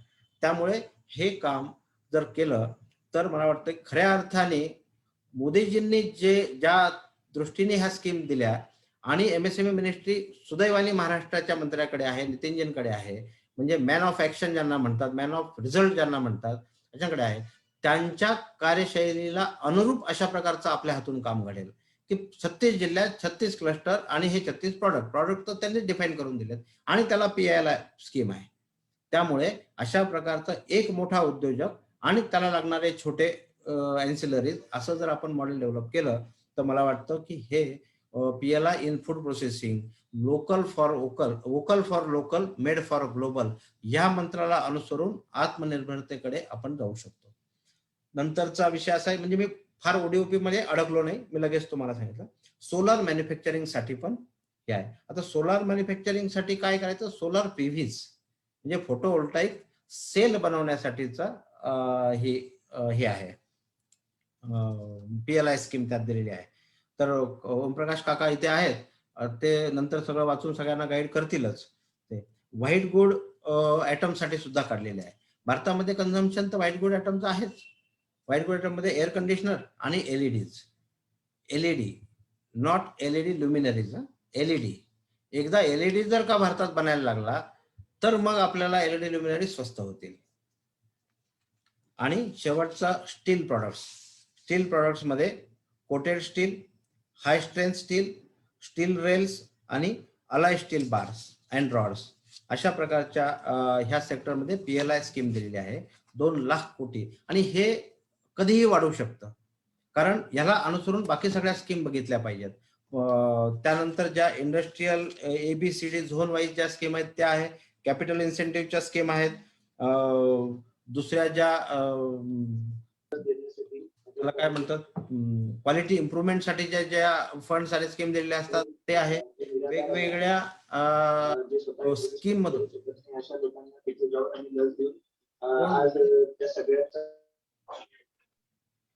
वेगवेगळ्या मंत्रालयाच्या वेगवेगळ्या स्कीम्सचा एकत्रित जर विचार केला तर असं लक्षात येतं की इतकं मोठ्या प्रमाणावर लघुउद्योगांना संधी आहे. आता LED बनवणारी कंपनी जर भारतात येऊन काम करत असेल तर त्याचे एन्सिलरीज सगळे मिळू शकतात, त्याचे वेंडर्स सगळे मिळू शकतात.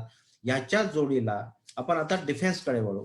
म्हणजे हे झालं की PLI स्कीम झाली, टेक्नॉलॉजी प्रोडक्ट्स आणि हे सगळं झालं. आणि सगळ्यात शेवटी डिफेन्स नंतर सगळ्यात शेवटी RBI आणि फायनान्सचे इन्सेंटिव्ह जे आहेत किंवा ज्या स्कीम आहेत त्या आपण सांगणार आहे. आणि नंतर मग आपण थांबू. मला जास्ती वेळ झाला का?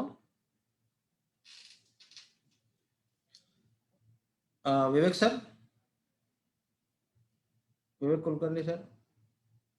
हा सर, बोला. म्हणजे अजून किती वेळ? नाही, संपवा तुम्ही, आपल्याला आहे वेळ तसा थोडा, कारण प्रश्न उत्तर काही असतील तर थोडा वेळ आपल्याला. कारण डिफेन्स मी क्विक घेतो. डिफेन्सचं yes please. Make in India initiative हा सुरू केलेला आहे.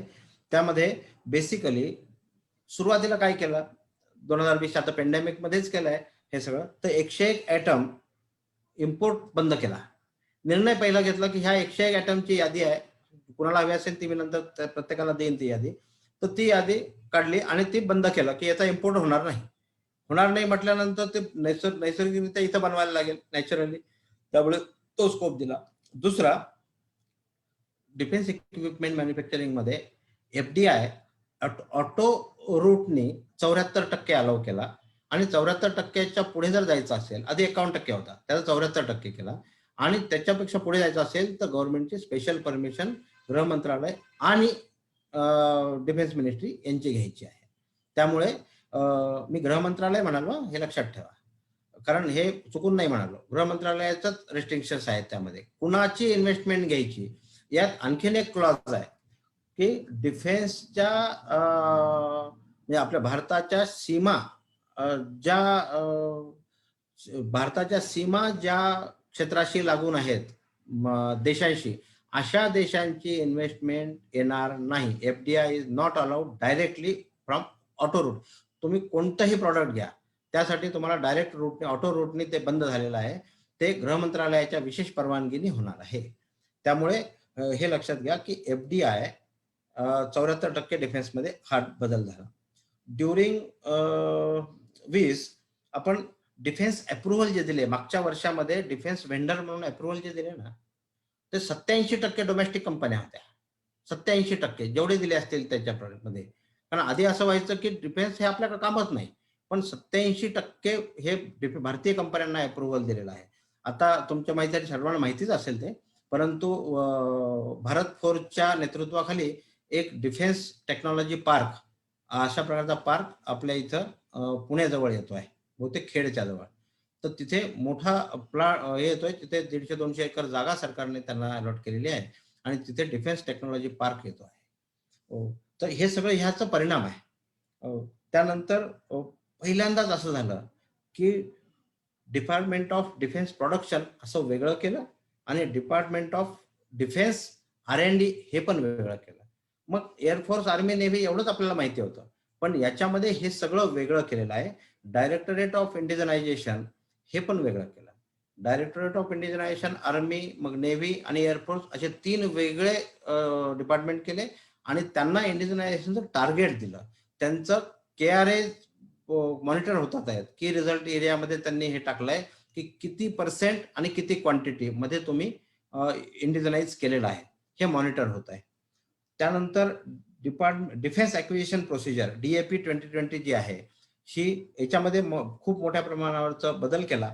तो बदल यासाठी केला की प्रमोशन ऑफ इंडिजिनस डिफेन्समध्ये इंडिजिनस इक्विपमेंट हे प्रमोट करणे आणि एरोस्पेसमध्ये सुद्धा करणे. नुसतं डिफेन्स नाही तर एरोस्पेसमध्ये सुद्धा करणे.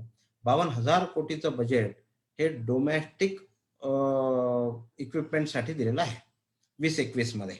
आणि त्याचबरोबर नुसतं एवढंच नाही रिफॉर्म्स, तर कॅन्टीन आणि स्टोअर्समध्ये रिफॉर्म काय केला, तर विदेशी प्रॉडक्ट विकणार नाही आणि हे सगळं ई-कॉमर्सद्वारे विकल्या जाईल.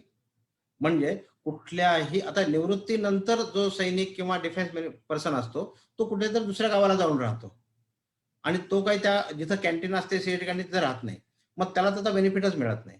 मग बघा डिमांड कशी वाढवली आहे. आपल्याला तर सीएटी कॅन्टीन मधून घेणारा एक्स डिफेन्स कुटुंब जे आहे ते घेणार आहे, पण तिथे असेल कॅन्टीन तिथून घेत होते एवढे दिवस. आता त्याला ई-कॉमर्स जोडलं म्हणून ते काय करतील, तर ई-कॉमर्सचा उपयोग करून आपल्या कॅन्टीन मधून घेतील आणि कॅन्टीन मध्ये विदेशी माल विकणार नाही, स्वदेशीच विकला जाईल. म्हणजे ऑटोमॅटिक त्यांच्या घरात जाणारा माल हा स्वदेशी असेल. परंतु आपल्याला डिमांड ही वाढली. वर्किंग पर्सन्स घेत होते, आता एक्स एम्प्लॉईना सुद्धा ही ई-कॉमर्समुळे संधी मिळालेली आहे. याचबरोबर इज ऑफ डुईंग बिझनेस ह्यामध्ये व्हावं यासाठी आयडेक्स नावाचं एक वेगळं डिपार्टमेंट उघडलं. इनोव्हेशन इन डिफेन्स एक्सलन्स अशा प्रकारचा विषय तयार केला आणि त्यांच्या थ्रू डिफेन्स इनोव्हेशन मिशन हे चालू केलं. डिफेन्स इनोव्हेशन सेंटर्स स्थापन होणार, त्यातलं एक नाशिकला होणार आहे. तर अशा प्रकारचं डिफेन्स इनोव्हेशनसाठी तुमचा जर का प्रोटोटाईप म्हणजे आयडिया जर का ती क्लिक झाली, आवश्यक असेल असं वाटलं, तर आपल्या ह्या आयडियाला असं लक्षात येईल की तुम्हाला 1 कोटी रुपयापर्यंतचं काम हे इन्क्युबेशन स्टेजला करता येईल. तर 1 कोटीचा ग्रँट मिळेल आणि त्याचे जर का टेस्टिंग ट्रायल कम्प्लीट झाल्या तर 10 कोटी रुपयापर्यंतची ग्रँट ही प्रोडक्शन करण्यासाठी देणार आहे.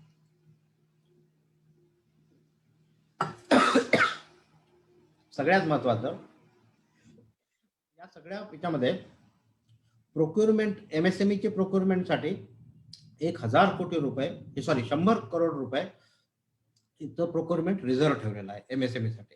म्हणजे 100 कोटीच्या आतलं जे प्रोक्युरमेंट आहे ते MSME कडून व्हावं अशी प्रोव्हिजन ह्या पॉलिसीमध्ये केलेली आहे. सगळे सॉफ्टवेअर रिक्वायरमेंट हे इंडिजिनस असावेत हाही बदल केला आहे. त्यामुळे IT मध्ये तर आपला कोणीच हात धरू शकत नाही, पण डिफेन्ससाठी सॉफ्टवेअर बनवायचं की विदेशी कंपन्या यायच्या. आता त्यात बदलून टाकलं की डिफेन्सच्या कुठल्याही विषयासाठी लागणारे सॉफ्टवेअर हे फक्त इंडियन असतील. त्यानंतर टेस्टिंग आणि ट्रायलसाठी DGQA किंवा DGA-QA कडे जायला लागायचं, त्याच्याऐवजी थर्ड पार्टी इन्स्पेक्शन यामध्ये टाकलं. त्यानंतर वेगवेगळ्या R&D साठी 5 लॅब एस्टॅब्लिश केल्या. आणि आत्ता 1-2 महिन्यापूर्वी DRDOच्या मदतीने पार्टनरिंग इंडस्ट्री बरोबर पार्टनरिंग करायचं आहे अशा प्रकारची पॉलिसी आली आणि 108 ॲटम त्यामध्ये डिक्लेअर केले डिफेन्स मिनिस्ट्रीने की यामध्ये इंडस्ट्रीने तातडीने पार्टनरशिप करावी आणि ते मॅन्युफॅक्चरिंगला घ्यावे. अशा प्रकारचं डिफेन्सच्या विषयामध्ये काम केलं. त्याच्यामधलं ऑफसेट पॉलिसी जी आहे ती ऑफसेट पॉलिसी 2020 जर आपण वाचली तर आपल्याला असं लक्षात येईल की जे काही आपण विदेशी व्हेंडर आहेत हे विदेशी व्हेंडर तर येतीलच मोठ्या मोठ्या ह्याच्यात. तर राफेलचं उदाहरण सगळ्यांना माहिती आहे.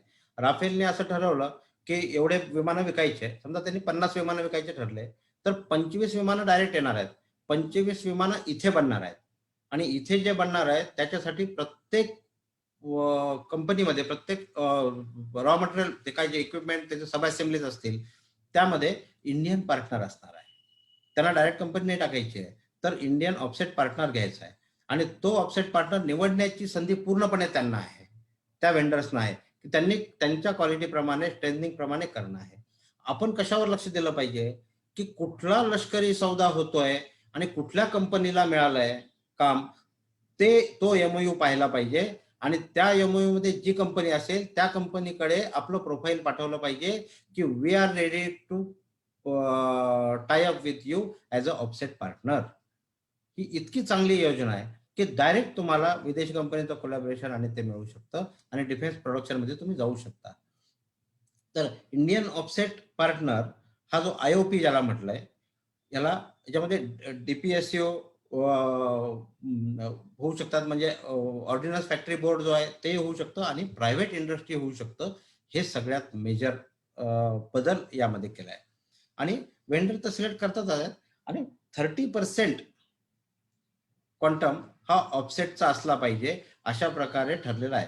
ते नेगोशिएशनचा भाग आहे पण मिनिमम 30% असा ऑफसेटचा भाग आहे तो ठरला पाहिजे. म्हणजे आपल्याला तिथं स्कोप आहे, तिथं संधी आहे लक्षात घ्या.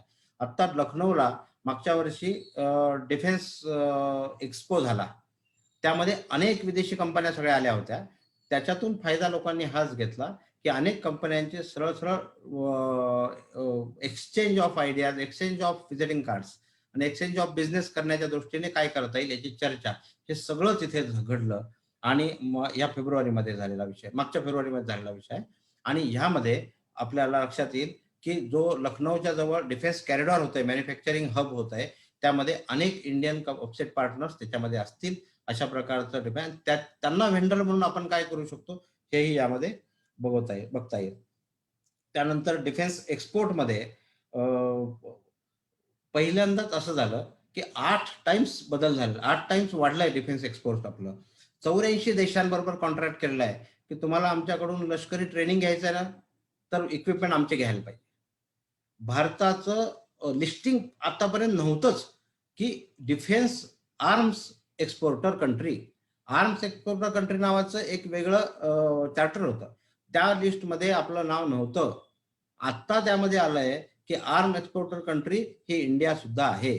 बघा किती छोटी गोष्ट आहे, पण आपल्याला लक्षातच आलं नाही ते, पण मोदीजींनी ते करून दाखवलं. आर्म्स एक्सपोर्टर कंट्रीच्या लिस्टमध्ये आपलं नाव आहे आणि 84 देशांना आपल्याकडची भौगोलिक रचना बघून, स्किल बघून लोक आपल्याकडे ट्रेनिंगला येतात डिफेन्सच्या.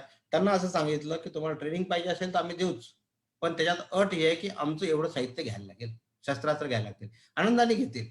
त्यामुळे आपल्याला तिथे प्रचंड मोठ्या प्रमाणाचा स्कोप त्याच्यामध्ये आहे. शेवटचा आणि थोडक्यात म्हणजे संधी काय आहे यावर आपण सगळे बोलत होतो. आता आपण आरबीआयच्या रिस्ट्रक्चरिंग कडे जाऊ. कारण संधी जर घ्यायची असेल तर आपल्याला आताची स्थिती, आर्थिक स्थिती आपल्याला मजबूत करायला लागेल. आताची जर आर्थिक स्थिती मजबूत करायची असेल तर आपल्याला आधी स्टेबल व्हावं लागेल.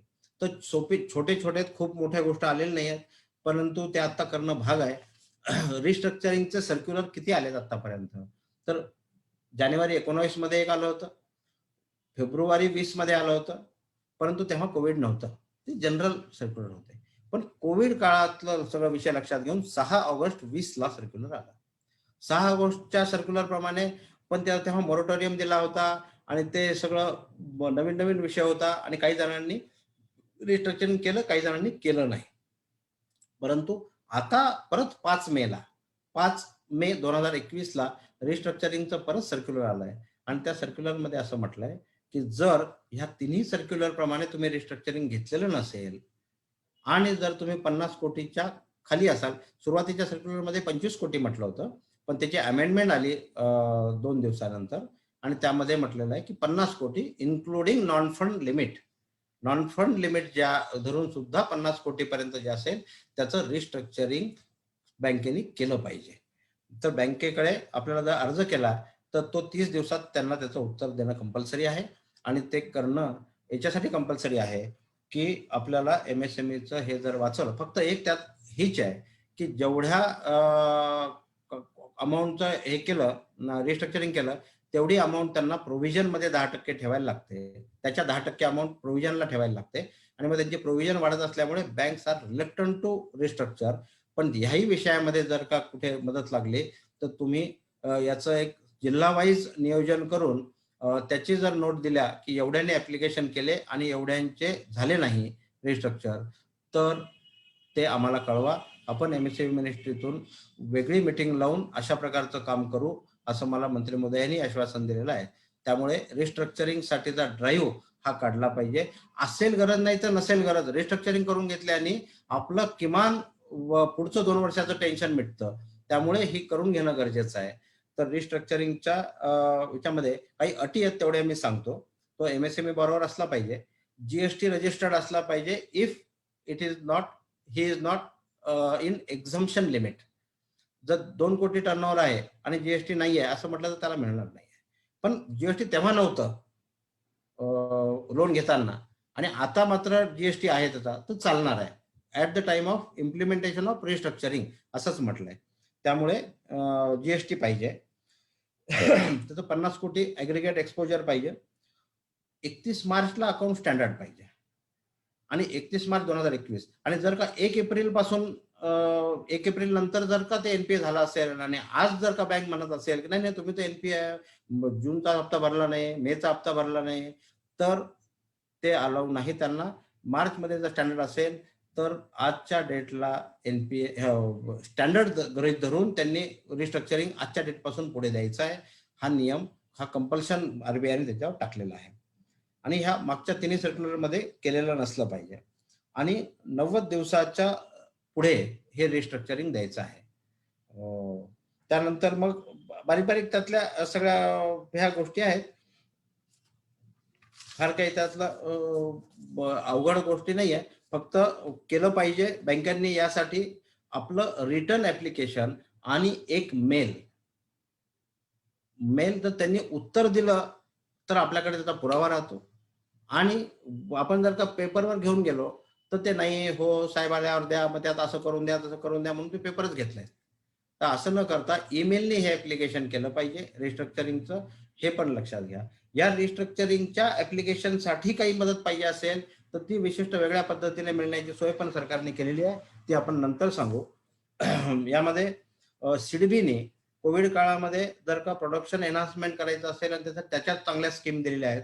सिडबीची श्वास नावाची जी स्कीम आहे त्यात आपल्यापैकी बऱ्याच जणांनी ऐकलं असेल. परवा सिडबीने एक सेमिनार घेतला, त्याचा 2 कोटी रुपयापर्यंत जे कर्ज आहे ते आपल्याला सिडबीच्या माध्यमातून 100% फायनान्स या कॅटेगरीमध्ये मिळणार आहे.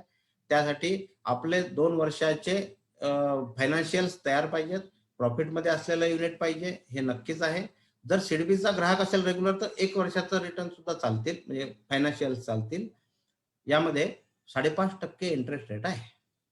आणि जर का ते ऑक्सिजन प्लांट जर आपल्याला करायचा असेल किंवा ऑक्सिजन रिलेटेड ऑक्सिजन सिलेंडर्स असतील किंवा टँक्स असतील, टँकर असेल, हे जर करायचं असेल तर महाराष्ट्र शासनाने स्कीम काढली आहे 5% इंटरेस्ट सबवेन्शन, म्हणजे 0.5% हे 2 कोटी रुपये मिळू शकतात. अशा प्रकारची ही एक सोय आहे. त्यानंतर आरोग्य नावाची दुसरी योजना काढली आहे सिडबीने, त्यामध्ये टर्म लोन आणि वर्किंग कॅपिटल टर्म लोन. आतापर्यंत काय होतं की सिडबी टर्म लोनच देते, वर्किंग कॅपिटलसाठी दुसऱ्या बँकेत जायला लागायचं.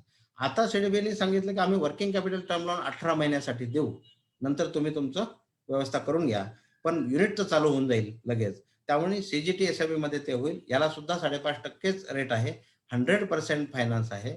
त्यामुळे 5.5 ते 6% व्याज दरावर हे कर्ज मिळू शकतं. याला मॉरिटोरियम पण 12 महिन्याचा मिळू शकतो जर हवा असेल तर. तर अशा प्रकारच्या सिडबीच्या योजना ह्या या दरम्यान निघालेल्या आहेत.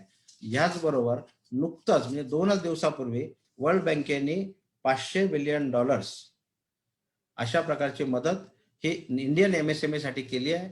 सुदैवाने त्याची नोडल एजन्सी ही एमएसएमई मंत्रालय ठेवलेलं असल्या कारणाने त्याचं जे काही मॉडॅलिटीज येतील त्या आता आल्या की त्या आपल्याकडे आधी येतील, त्या अजून मॉडॅलिटीज आलेल्या नाहीत. आणि त्या $500 बिलियन नक्की काय होणार आहे, एसबीआय म्हणजे सिडबी थ्रू काही फायनान्सची स्कीम येणार आहे, काय इंटरेस्ट सबवेन्शनची येणार आहे, काय आतून ते ठरायचं आहे, म्हणजे माझ्यापर्यंत आलेलं नाही आहे. तर अशा प्रकारचं रॅम्प नावाचा एक इनिशिएटिव्ह केंद्र सरकारचा आहे, त्याच्या अंतर्गत ते इम्प्लिमेंटेशन होणार आहे. ते आल्यानंतर आपल्याकडे सर्क्युलेट मी करीनच, परंतु आपल्याला ह्याचा सुद्धा फायदा कसा घेता येईल हे आपण बघावं. म्हणजे आरबीआयचं झालं, संधी झाली, आणि आपल्याला जे काही नवीन नियमावली वगैरे जे काही येते आहे त्या दृष्टीने सुद्धा आपलं काही ना काही सांगण्याचा मी प्रयत्न केला. या सगळ्या विषयामध्ये हे फक्त मी त्या विषयाला स्पर्श केलेला आहे. कोणी याला पॉलिटिकल भाषण म्हणेल, परंतु याशिवाय एवढ्या कमी वेळात होत नाही. टेक्निकल टेक्सटाईल पार्क ही स्कीम समजून घ्यायची असेल तरीही आपल्याला अर्धा तास लागेल, आणि प्रत्येकाची पीएलआय स्कीम मध्ये काय काय इन्सेंटिव्ह आहेत ते समजायचं असेल तरीही त्या याला अर्धा पाऊण तास लागेल. परंतु तेवढं करणं शक्य नाही. आपण सर्व जाणते उद्योजक आहात. त्या स्कीमचं नाव कळलं आणि त्या स्कीमचं ओरिजिन कळलं तर तुम्ही ते सगळं करून घ्याल ही खात्री आहे. त्यामुळे अशा प्रकारच्या छोट्या छोट्या गटांमध्ये आपण जर का जिल्हा वाईज हे सगळं पुढे केलं तर मला वाटतं की तिथून इंटरेस्टेड लोक पुढे येतील आणि आपल्याला याच्यामध्ये मदत होईल. जी काही मदत तुम्हाला एमएसएमई मंत्रालयाकडून हवी असेल ती मदत देण्याचा म्हणजे त्यांनी मला सांगितलंय म्हणून त्यांच्या वतीने मी आपल्याला सांगतो की मंत्रालयातल्या अधिकाऱ्यांनी आणि माननीय नितीनजी गडकरींनी सांगितलंय की काहीही त्यातलं तुम्हाला पाहिजे असेल तर त्याची मदत 100% तिथून होईल, आणि ते करून आणण्याचं दायित्व माझ्यावर त्यांनी बोर्ड मेंबर म्हणून दिलेलंच आहे असं मी समजतो. आपल्यातलाच एक, परंतु आपल्या इथे येऊन मला बोलण्याची संधी दिली, त्यामुळे आपल्या अध्यक्षांचं आणि सर्वच ऑफिस बेअरर्सचं मनपूर्वक आभार. सेक्रेटरी आमचे कर्तव्य दक्ष सेक्रेटरी मिलिंद देशपांडे यांचे विशेष आभार. धन्यवाद. खूपच छान, थँक्यू सर. बरीच असं माहिती बऱ्याच बोला सर. खूप छान म्हणायची पद्धत असते त्यामुळे मी ते स्वीकारलं. हो, पद्धत असते, कारण आपले वक्तेच इतके छान असतात की प्रश्नच नाही. तर मला खात्री आहे की आलेल्या उपस्थित सगळ्याच लोकांना खूप वेगवेगळ्या, म्हणजे तुम्ही सगळेच सेक्टर्स कव्हर केलेत. मग ते बँकिंग असेल, डिफेन्स असेल, किंवा ही जी पीएलआय स्कीम आहे ती आहे. त्यामुळे आपल्याकडे आपल्याबरोबर आता वेगवेगळ्या सेक्टर मधली लोक आहेत, मध्ये काही काम करणारी लोक आहेत. सो प्रत्येकाला जे काही अपेक्षित होतं आय थिंक ते त्यांच्यापर्यंत पोहोचलेलं आहे.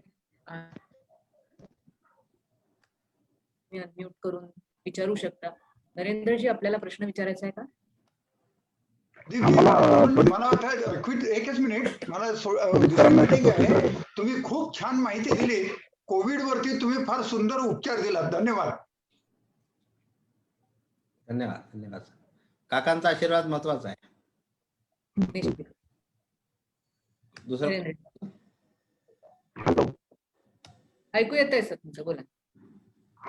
सर, आपण खूप चांगली माहिती दिली आम्हा सगळ्या उद्योजकांना, त्याबद्दल तुमचे खूप खूप धन्यवाद.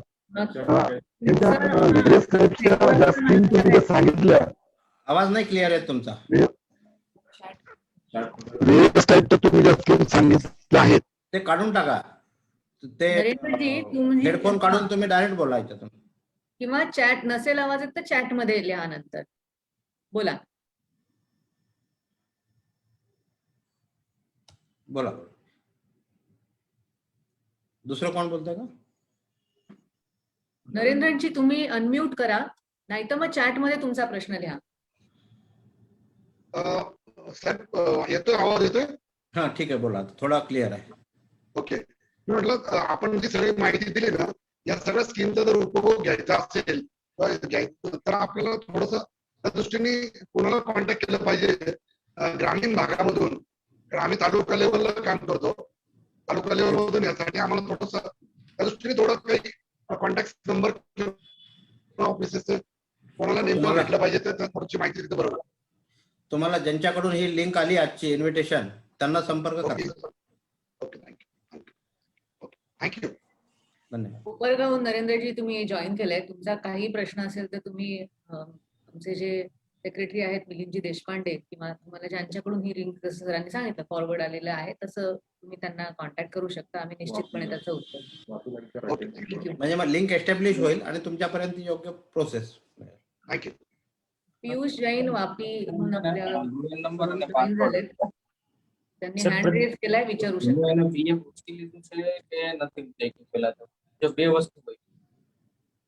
यस यस प्रदीप भाई। हाँ बोलिए बोलिए। हाँ जी नमस्कार सर। मैं नमस्कार। वापी से हूँ, वापी गुजरात से। ओके। आपने ये जो सेक्टर्स बताया सर, इसके अंदर इन्होंने इंसेंटिव्स दिए हैं कुछ केमिकल इंडस्ट्री के लिए, कुछ स्पेशलिटी फाइन केमिकल्स जो अपने यहाँ पे बहुत ज्यादा इंपोर्ट होते हैं इंडस्ट्री में, उसके लिए कुछ है क्या स्पेशल गवर्नमेंट का? वो फार्मास्यूटिकल के इसमें ही है। फार्मास्यूटिकल नहीं सर, केमिकल्स जो फाइन केमिकल्स। बिल्कुल मैं समझ गया, लेकिन आप के डिटेलिंग में जाओगे तो आपको कौन सा ये चाहिए वो सिर्फ उसमें देखना पड़ेगा। जी जी। इसमें जनरलाइज एक कैटेगरी भी दी जाती है, तो जी सर। बैठने का वो आप जरा जो एक्सपर्ट है उसमें वो बता पाएगा आपको। Okay sir, thank you sir. उसमें अलग से 3 कैटेगरी किए हैं। हाँ। कैटेगरी 1, कैटेगरी 2 और कैटेगरी 3। सबसे ज्यादा केमिकल और फार्मास्यूटिकल इंडस्ट्री मिनिस्ट्री का नाम ही वो है, केमिकल एंड फार्मास्यूटिकल। ओके। तो उस मिनिस्ट्री में ज्यादा फोकस दिया गया है। आपका स्पेसिफिक जो है वो अगर आप बाद में हमको पूछेंगे तो पूरा गाइडलाइन देख के आपको बता पाएंगे। Thank you sir, thank you. दूसरा प्रदीप जी सर, आपको हम वापी बुलाना चाहते हैं लघु उद्योग भारती के माध्यम से। अच्छा, तो कुछ अनुकूल समय हो तो मैं आपको कांटेक्ट करता हूं सर। बिल्कुल बिल्कुल बिल्कुल, जरूर आएंगे। Thank you, thank you, thanks sir. Ramesh ji कनानी।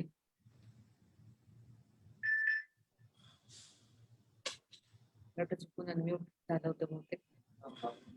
मारुती कुलकर्णी सरांना काही विचारायचं आहे का?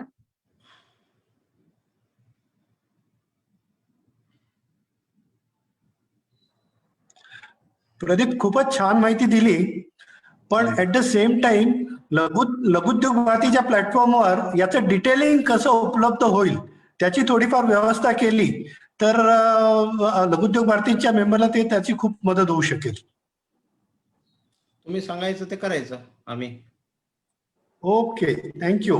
जे काही सजेशन येईल त्याप्रमाणे आपण त्याचा वर्कआउट करू। मी संजयजींना तीच विनंती केली की प्रदेश म्हणून तुम्ही याचं आणि बाकी पण आपल्याकडे तज्ञ आहेत त्यातल्या विषयाचं करून याचा एक ड्राईव्ह निश्चित करता येईल याचा। आणि त्याच्यामध्ये आणखी एक मला विषय बोलायचा होता। हा सर बोला। की आता याच्यामध्ये कोविड पोझिशन मध्ये असं लक्षात आलंय की कॉर्पोरेट लेवल मध्ये ज्या ज्या इंडस्ट्री आहेत मेट्रोपॉलिटन सिटीज मध्ये त्या इंडस्ट्री जास्त सफर झाल्या आणि ज्या रुरल एरियामध्ये आहेत ते जरा रनिंग झालं की ज्या ठिकाणी अकोमोडेशनची व्यवस्था होती। सो मागच्या लॉकडाऊन मध्ये तर फारच कन्फ्युजिंग होतं। आता मला असं म्हणायचं होतं की त्या पिरियड मध्ये जे काही उद्योजक माझ्या संपर्कात आले तर ते म्हटले की आमचं एखादा ड्राईव्ह तुमच्याकडे असतं, एखादं जॉईंट व्हेंचर असतं किंवा एखादं रुरल मध्ये असतं युनिट आमचं, तर आम्हाला व्यवस्थित रन करता आलं असतं। तर तो जो प्रॉब्लेम आहे तो सॉल्व्ह करण्यासाठी मी त्यांना म्हणजे आपल्याला एक विनंती करतो की आपल्या तुम्ही एखादं असं जावं की ऍस्पिरेशनल डिस्ट्रिक्ट आहेत, अनडेव्हलप्ड एरियाज आहेत, की जी सगळी क्राऊड इंडस्ट्रीची आणि बाकी सगळी मोठ्या मोठ्या शहरामध्ये होते, त्याऐवजी थोडंसं सेग्रिगेट जर केलं तर असं ऍस्पिरेशनल डिस्ट्रिक्टसाठी बाकी डिस्ट्रिक्टसाठी काही प्रोजेक्ट घेता आले आहे, जसे तुम्ही डिफेन्स सांगितले किंवा हे तसं घेता आलं तर म्हणजे इक्वल डेव्हलपमेंट पण व्हायच्या दृष्टीने मदत होईल असं. चालेल ना. तसं तसं ते काय राज्य सरकारने ते डिस्ट्रीब्युशन इक्वल केलं पाहिजे, ते करत नाही. आणि मॉनिटरिंग म्हणजे काय होतं की ज्यांना इन्सेंटिव्हचा विषय समोर ठेवतात, तर डी झोन नाशिक जिल्ह्यात पण आहे आणि उस्मानाबादला पण आहे, त्यामुळे लोक नाशिक जिल्हा प्रेफर करतील. हे अडचण आहे. डी प्लस आहे समजा उस्मानाबाद, हो, परत D plus aspirational. तेच ते. आपल्या महाराष्ट्रामध्ये 5 ऍस्पिरेशनल डिस्ट्रिक्ट आहेत. हो, तर असे हो. जरा मोठे प्रोजेक्ट वगैरे जर तुम्ही डिसेंट्रलाइज करायचा प्रयत्न केला, आपण तर काय करू, निश्चितच स्पेसिफिक त्याच्यावर मिनिस्ट्रीला एक वेगळं विनंती करू आणि त्याच्यावर वेगळा टास्क फोर्स केला की तेवढंच करायचं त्यांनी, तर मग ते आता महाराष्ट्र गव्हर्नमेंटनी सध्या आपल्या मागणीनुसार ऍस्पिरेशनल मध्ये 100% बेनिफिट दिले जीएसटीचे. हो हो बाकी ठिकाणी 80%. हो हो येस सर. सौमित्र कुलकर्णींना काय बोलायचं? सौमित्र. नमस्कार. नमस्कार. मध्ये मला थोडं मीटिंग अटेंड नाही करता आली, पण मला ते विचारायचं होतं की SME IPO बद्दल तुम्ही जे काय माहिती दिलेली होती ती आता डिस्कस झाली होती का? म्हणजे आज ती डिस्कस करता आली का? नसेल समजा तर मग आज ती तो विषय नव्हता. का? मग तो थोडक्यात सांगता येणार आहे का? शक्य आहे का ते 2 मिनिटांमध्ये? वेळ लागेल त्याला, वेळ लागेल. वेगळं घेऊ आपण. ठीक आहे. विक्रमजी. ओव्हरऑल छान माहिती दिली प्रदीपजी, धन्यवाद. हॅलो विक्रमजी काय म्हणायचं? हा सर, बरं सर, असा विषय होता की स्वच्छ भारत अभियानमध्ये रुरल सेक्टरला खूप सारा फंड अवेलेबल आहे केंद्राकडनं. हॅलो, आवाज येतोय सर? हो हो हो येतोय, बोला. तर परत म्यूट झाला. स्वच्छ भारत मिशन मध्ये रुरल सेक्टरसाठी खूप सारा फंड अवेलेबल आहे, पण त्याची जी पुढची अंमलबजावणी आहे, म्हणजे आपण जेव्हा प्रोजेक्ट DPR बनतोय आणि DPR सबमिट झाल्यानंतर त्याच्यासाठी एक्झिक्युशन करणं, ह्या सगळ्या गोष्टी स्थानिक लेवलवर त्या एक्झिक्यूट होत नाही, त्यांच्या सुद्धा काही रिझर्वेशन होतात. तर ह्याला आपण कशा प्रकारे इंटरव्हेन करू शकतो किंवा काय होऊ शकतं? कारण वर्षभरानंतर तो फंड वापरला नाही तर तो परत जाईल आणि हे लोक लास्ट मोमेंटला कुठेतरी फिरवून टाकतात. हे कुणाकडे येतो? तर लोकल स्थानिक स्वराज्य संस्थांकडे येतो. हा, ॲलोकेशन आल्यानंतर ह्यांनी बजेट सँक्शन करून नाही, त्याची इम्प्लिमेंटिंग एजन्सी ही लोकल बॉडी आहे ना. हो, लोकल बॉडी आहे. लोकल बॉडीतलं जे काही राजकारण असतं त्यांनीच सांभाळावं. त्याच्याशी लागणारे जे इंडस्ट्रीवाले लोक आहेत त्यांचे जोडलेले एक्सपेक्टेड केलं पाहिजे, त्या अपॉर्च्युनिटीज घेतल्या पाहिजे. स्पेसिफिक काही असेल की या जिल्ह्याचं हे झालं नाही तर मग त्यामध्ये हे केलं पाहिजे, कारण तिथले इन्सेंटिव्ह वेगळे असल्या कारणाने त्यांची करण्याची पद्धत पण सगळी स्वतंत्र आहे, स्वायत्त ज्याला म्हणता येईल. ओके, आणि हे फेसबुक लाईव्ह चालू असल्यामुळे मला सांगण्याच्या काही मर्यादा आहेत. ठीक आहे सर. Okay, thank you.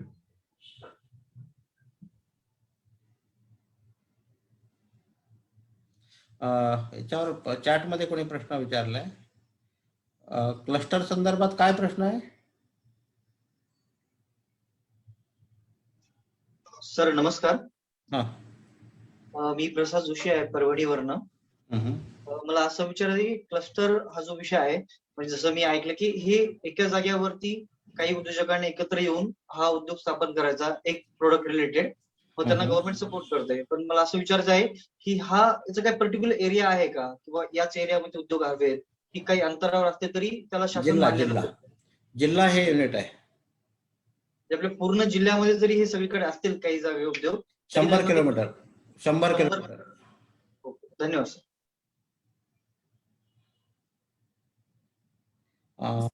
अजून एक प्रश्न आलेला आहे EMD सिक्युरिटीज बद्दलचा. In many government tenders earlier, there were concessions for MSME companies, such as exemption from EMD security deposits, etc. However, it is now noted. नाही, कसं आहे, सेंट्रल गव्हर्नमेंटचं असेल तर त्या गाईडलाईन स्ट्रिक्टली पाळल्या जातात. NSICच्या थ्रू ते हे आहे. आणि जर का ते महामंडळ असेल किंवा सेंट्रल गव्हर्नमेंटची वेगळी कंपनी असेल तर ती त्यांचे रूल लावते. परंतु याच्याबरोबर स्टार्टअप पॉलिसी एक आहे, त्याच्या अंतर्गत सुद्धा तुम्हाला कन्सेशन याच्यातलं घेऊ शकतात. त्याला रिलॅक्सेशन ऑफ प्रोक्युरमेंट नॉर्म्स अशा प्रकारचं एक सरकारचं सर्क्युलर आहे. ते सर्क्युलर जोडून द्यायचं, मग ते रिलॅक्सेशन इन प्रोक्युरमेंट नॉर्म्स, तर त्याचं उत्तर म्हणून ते जर केंद्र सरकारचं हे असेल मंत्रालय किंवा डिपार्टमेंट तर ते करतात. सर पण हे कुठे अवेलेबल असेल सर? हा मोठाच प्रश्न आहे. माझ्याकडे आहे, मी ठीक आहे, चालेल. हे सरकारच्या वेबसाईटवर आहे, पण आता ते कुठल्या हा तेच ऍक्च्युली सर, खूप जणांनी हे ऍक्च्युली सर, मी MSME स्टार्टअप्स अँड फोरमचं कल्याण डोंबिवलीची पेट्रन आहे. सो इन दॅट कनेक्शन मला खूप जणांनी असं सांगितलं, मॅडम हे असे होते आधी, which even I am aware of, पण हल्ली ह्या सगळ्या हे देत नाहीयेत, कन्सेशन्स देत नाहीयेत for MSME, specially the micro and small industries साठी. नाही काय हे जनरलाइज करून उपयोग नाही, कारण गव्हर्नमेंट टेंडर्स ओनली. हा, गव्हर्नमेंट त्यातला असा आहे की ज्याला विचारलं ना, सगळ्यात शेवटी तो MSCDCL वर येऊन थांबतो.